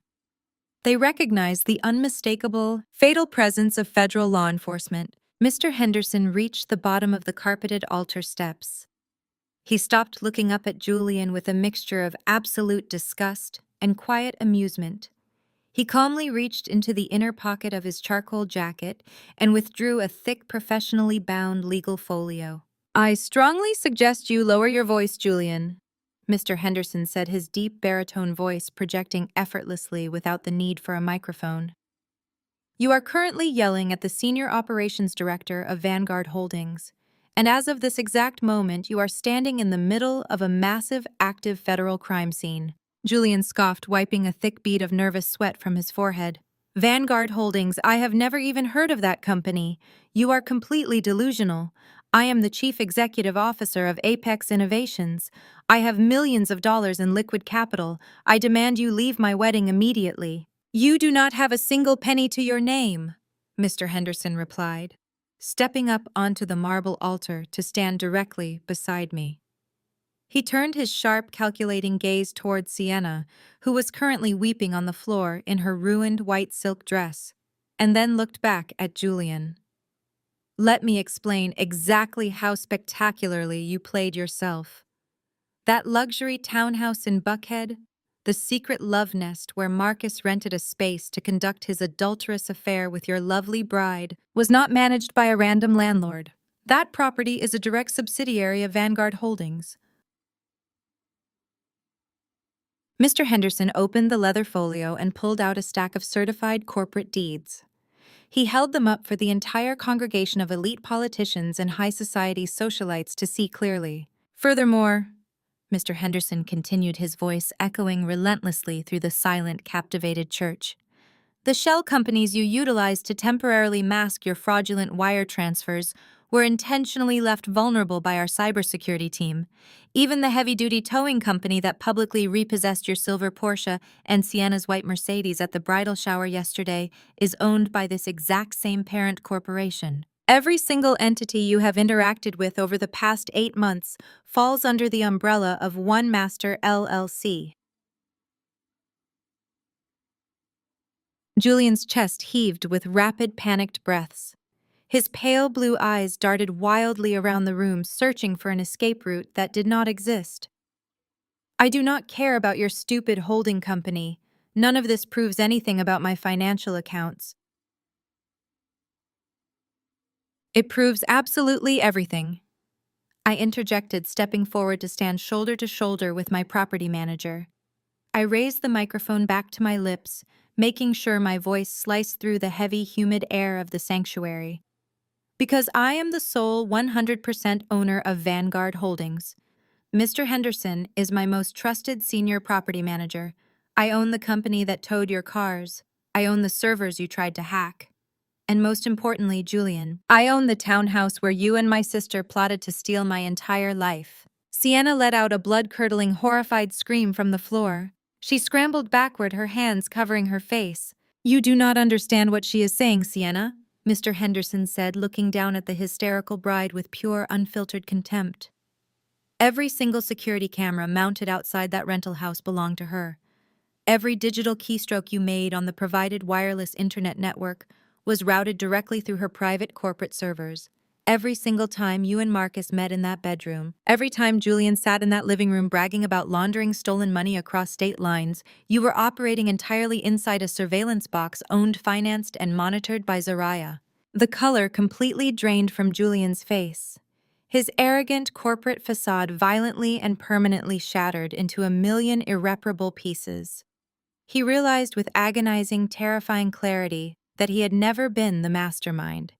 He had been a clueless, pathetic mouse running blindly through an elaborate maze I had custom built for his destruction. He had lived in my house, he had spent my money, he had confessed his federal crimes directly into my hidden microphones. Julian stumbled backward, his dress shoes slipping on the polished marble floor of the altar. He bumped hard into a massive arrangement of imported white roses, sending the heavy crystal vase crashing to the ground. Water and shattered glass exploded across the altar. He was hyperventilating now, his hands gripping his custom white tuxedo jacket. He looked at the two federal agents stepping slowly up the altar stairs, their handcuffs ready. He was grasping desperately at the very last fragile straw of his fabricated billionaire identity. He stammers, "It doesn't matter. I just bought Apex Block. I'm a billionaire." Julian reached inside the breast pocket of his jacket, his trembling fingers searching for his lifeline. He pulled out a stack of legal papers. His chest heaved as he waved the documents in the air, desperate to reclaim his shattered authority. He turned his back on me and Mr. Henderson, entirely focusing his eyes directly on the wealthy white investors sitting frozen in the front pews. "Do not listen to her!" Julian screamed, his voice cracking under the pressure of his collapsing reality. "This is a signed commercial purchase agreement. I finalized the acquisition of the Apex Block District yesterday. Councilman Davis guaranteed my zoning permits. I am the sole visionary behind this project." He took a desperate step toward the edge of the altar, pleading directly with the investor who funded his startup. "You know my projections are flawless. Zariah is just a bitter widow trying to sabotage my wedding because she is completely broke. She fabricated this story to steal my legitimate tech empire. Trust me, the deal is closed, the ink is dry, and we will make billions together, I promise you." The investors remained rigidly silent, caught between terrifying doubt and greedy desperation. They wanted to believe his lies, because their financial contributions were on the line. Sienna continued sobbing on the floor, her ruined silk dress pooling around her. My mother stood paralyzed in the center aisle, her eyes darting frantically between Julian's waving documents and the federal agents. I stood perfectly still, watching Julian flail like a drowning man clutching at a phantom life raft. Then I laughed. It was a slow, chilling, deeply victorious sound that bubbled up from the bottom of my chest. My laughter cut through the heavy, suffocating tension of the massive sanctuary. It was entirely devoid of warmth, echoing with a dark, calculated amusement that instantly silenced Julian's frantic screaming. I took a deliberate, measured step forward in my crimson-red suit, closing the distance between us. "You really are a remarkably arrogant, foolish little man, Julian," I said, my voice projecting smoothly through the microphone, wrapping around every single person in the megachurch.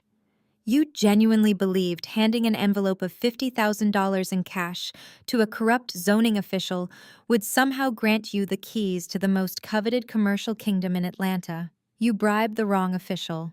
Julian's arm dropped to his side. The purchase agreement trembled violently in his sweaty grip. "What are you talking about?"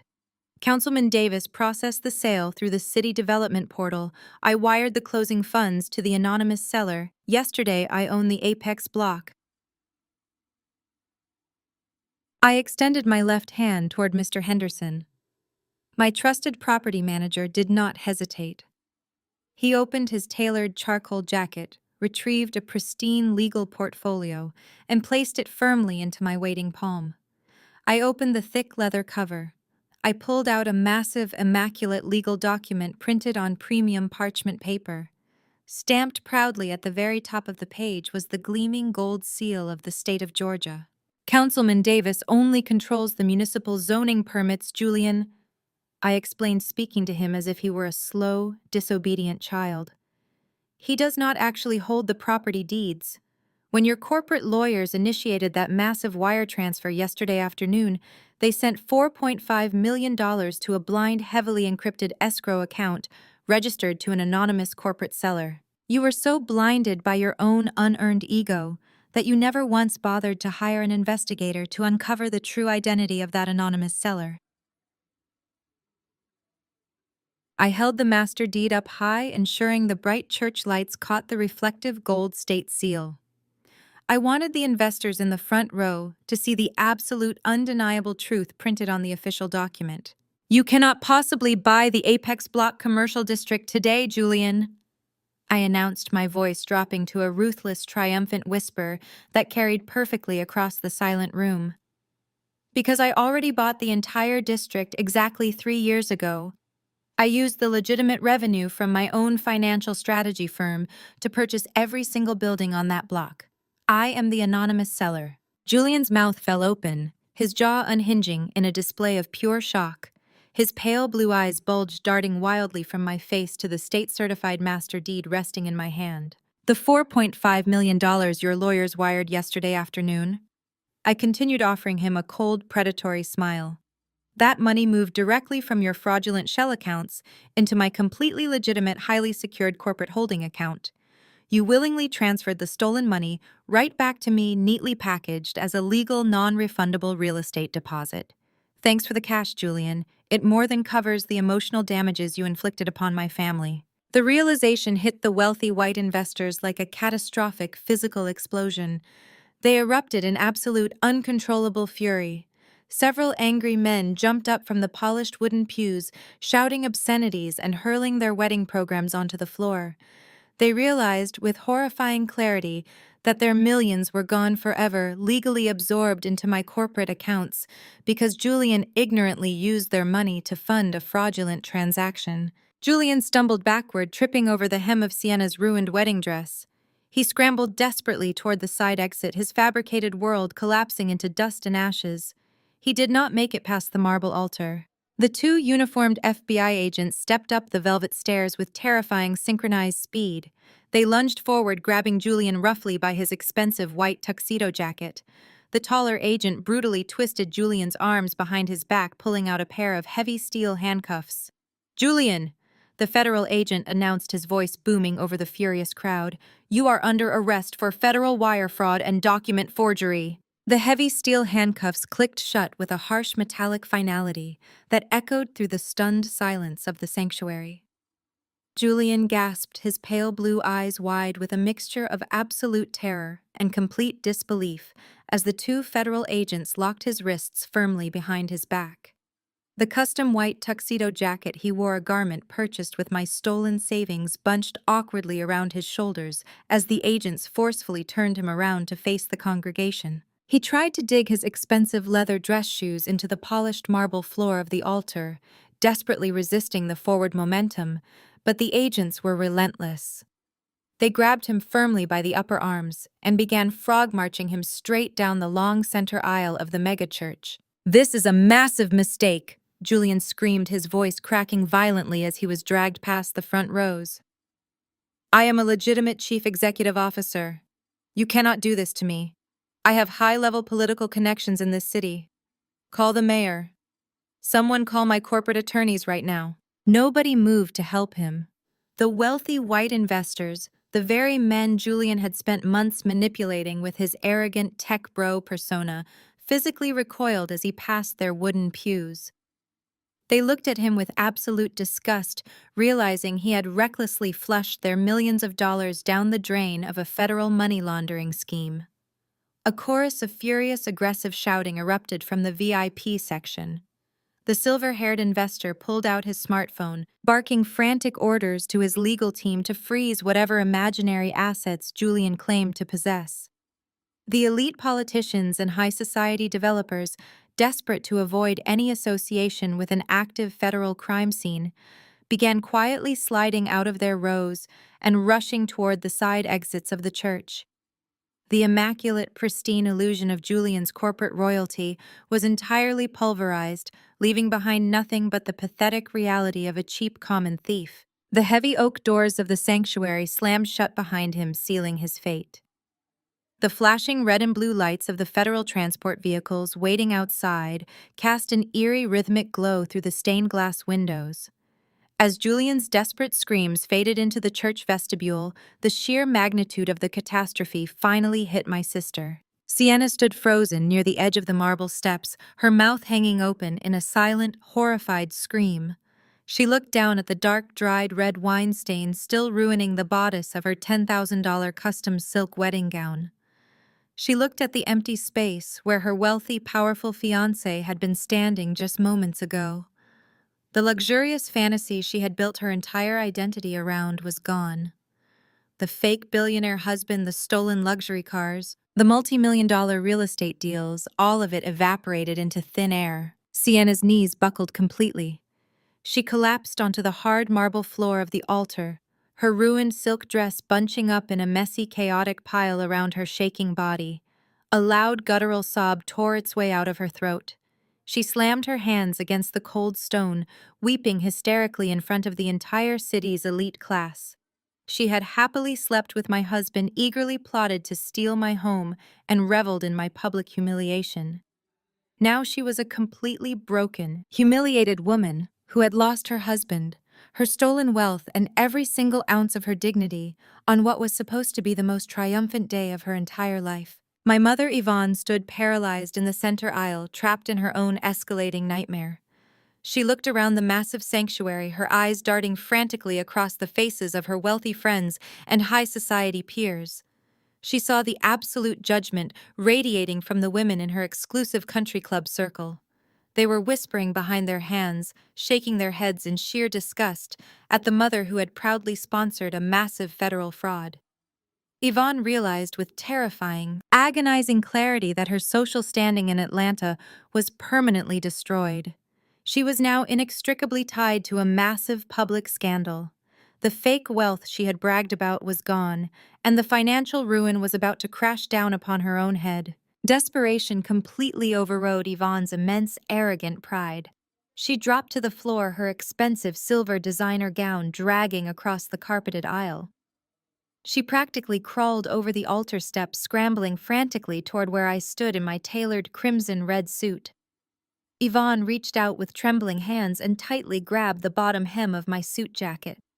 Her meticulously styled hair fell wildly around her tear-stained face as she looked up at me from the ground. "Zaria, please." Yvonne sobbed, her voice a pathetic, high-pitched whine that echoed across the altar. "You have to stop this. You have the money, you have the properties. Just tell the federal agents to let him go. We are blood. You have to help your sister right now. We are family, Zaria. Please do not do this to us." I stood perfectly still, looking down at the woman who had spent 33 years systematically breaking my spirit to elevate her golden child. I felt absolutely no pity. My heart was completely devoid of sympathy. I looked at her desperate, pleading eyes and remembered the sharp sting of her hand slapping across my face. I remembered her cruel, venomous words when she handed me the eviction notice and threatened to ensure I was homeless and blacklisted from working in this city ever again. I reached down and firmly detached my mother's clutching fingers from my crimson jacket. I leaned in close, ensuring the microphone in my hand picked up the cold, quiet intensity of my voice. "Failures do not belong in this family," I said smoothly, my tone ringing with absolute finality. "And today, Mom, you and Sienna are the failures." I turned, feeling liberated, and walked out of the church. 6 months later, the heavy steel reinforced doors of the federal penitentiary slammed shut with a sickening, permanent echo. Julian wore a bright, incredibly unflattering neon orange jumpsuit instead of his custom-tailored white tuxedo. His pale blue eyes, once filled with sheer, unearned corporate arrogance, were now hollow and completely dead.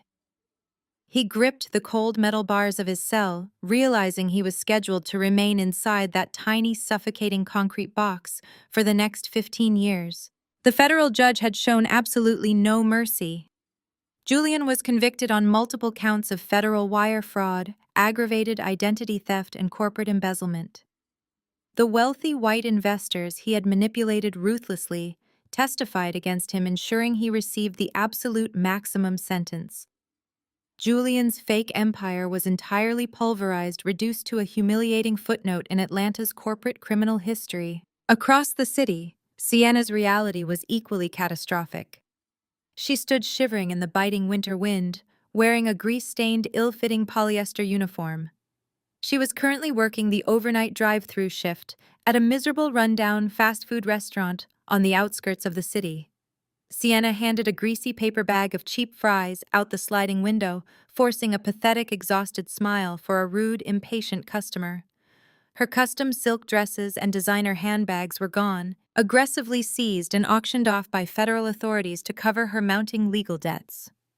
She had been completely bankrupted by the IRS audits that followed Julian's arrest.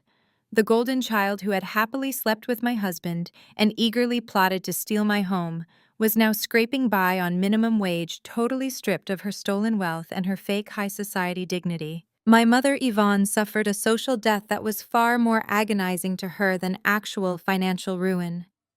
She sat alone in a tiny, cramped, deeply depressing one-bedroom apartment that smelled faintly of mildew and regret. She stared blankly at a small flickering television screen. Yvonne had been viciously permanently blacklisted by every single elite country club charity board and high society social circle in the entire state of Georgia. Her wealthy friends had abandoned her the exact second the federal handcuffs clicked around Julian's wrists. The women who used to sip vintage champagne on yachts with her now crossed the street just to avoid making eye contact. Yvonne had sacrificed her own black daughter to elevate a white con artist, and the catastrophic failure of that choice had left her entirely isolated, bitter, and completely forgotten. Meanwhile, the crisp, cool autumn breeze whipped around me as I stood on the sprawling, immaculate rooftop penthouse of the newly renovated Apex block. I wore a stunning, flawlessly tailored emerald green power suit that commanded absolute respect. The massive floor-to-ceiling glass windows behind me reflected the glittering, expansive Atlanta skyline. I took a deep, deeply satisfying breath, letting the crisp air fill my lungs. I was not standing in a suburban home packing cardboard boxes. I was standing on top of the most coveted, highly profitable commercial real estate district in the city, and I owned absolutely every single inch of it. The heavy glass doors of the penthouse terrace slid open smoothly. Mr. Henderson stepped out onto the polished marble tiles. He was dressed impeccably, in a sharp navy suit, looking every bit the senior operations director of Vanguard Holdings.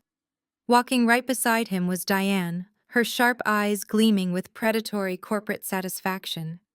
She carried a sleek silver tray, holding 3 tall, delicate crystal flutes, bubbling with the most expensive vintage champagne available in the city. "The final quarterly reports just came in, Zariah," Mr. Henderson announced, his deep baritone voice carrying a warm, triumphant note. "Vanguard Holdings has officially exceeded our most aggressive financial projections. The new commercial leases in the Apex block are fully secured, and our profit margins are breaking absolute records this year." Diane handed me a crystal flute, her shark-like smile practically glowing under the evening stars. "The federal asset forfeiture has been completely finalized. The $400,000 Marcus stole from your personal accounts has been fully recovered and transferred back into your high-yield portfolio with interest. Your financial strategy was absolutely undeniably flawless." I took the cold crystal glass, feeling the delicate vibrating bubbles against my palm. I looked at the 2 brilliant, loyal people standing beside me. They were not blood relatives, but they were the family I had actively chosen. They had protected me, advised me, and helped me execute the most devastating, perfectly calculated trap in Atlanta's history. "We didn't just survive their betrayal," I said quietly, raising my champagne flute toward the glittering city lights. "We weaponized their sheer arrogance and used it to build an absolute empire." I took a slow, deliberate sip of the expensive champagne. The sweet, crisp taste of absolute victory washed over my tongue. For 33 years, my mother and sister had tried to convince me that I was a pathetic, insignificant failure. They had tried to break my spirit, steal my wealth, and erase my existence to elevate a fraudulent illusion. They thought I was a fragile, grieving widow they could easily crush under their designer heels. Instead, I had orchestrated their total, undeniable annihilation. I had cut the toxic, suffocating dead weight from my life permanently. I was no longer the quiet daughter fading into the background. I was the architect of my own massive destiny, standing untouchable at the very top of the city they had tried to steal from me. I had achieved absolute, undeniable, and permanent liberation.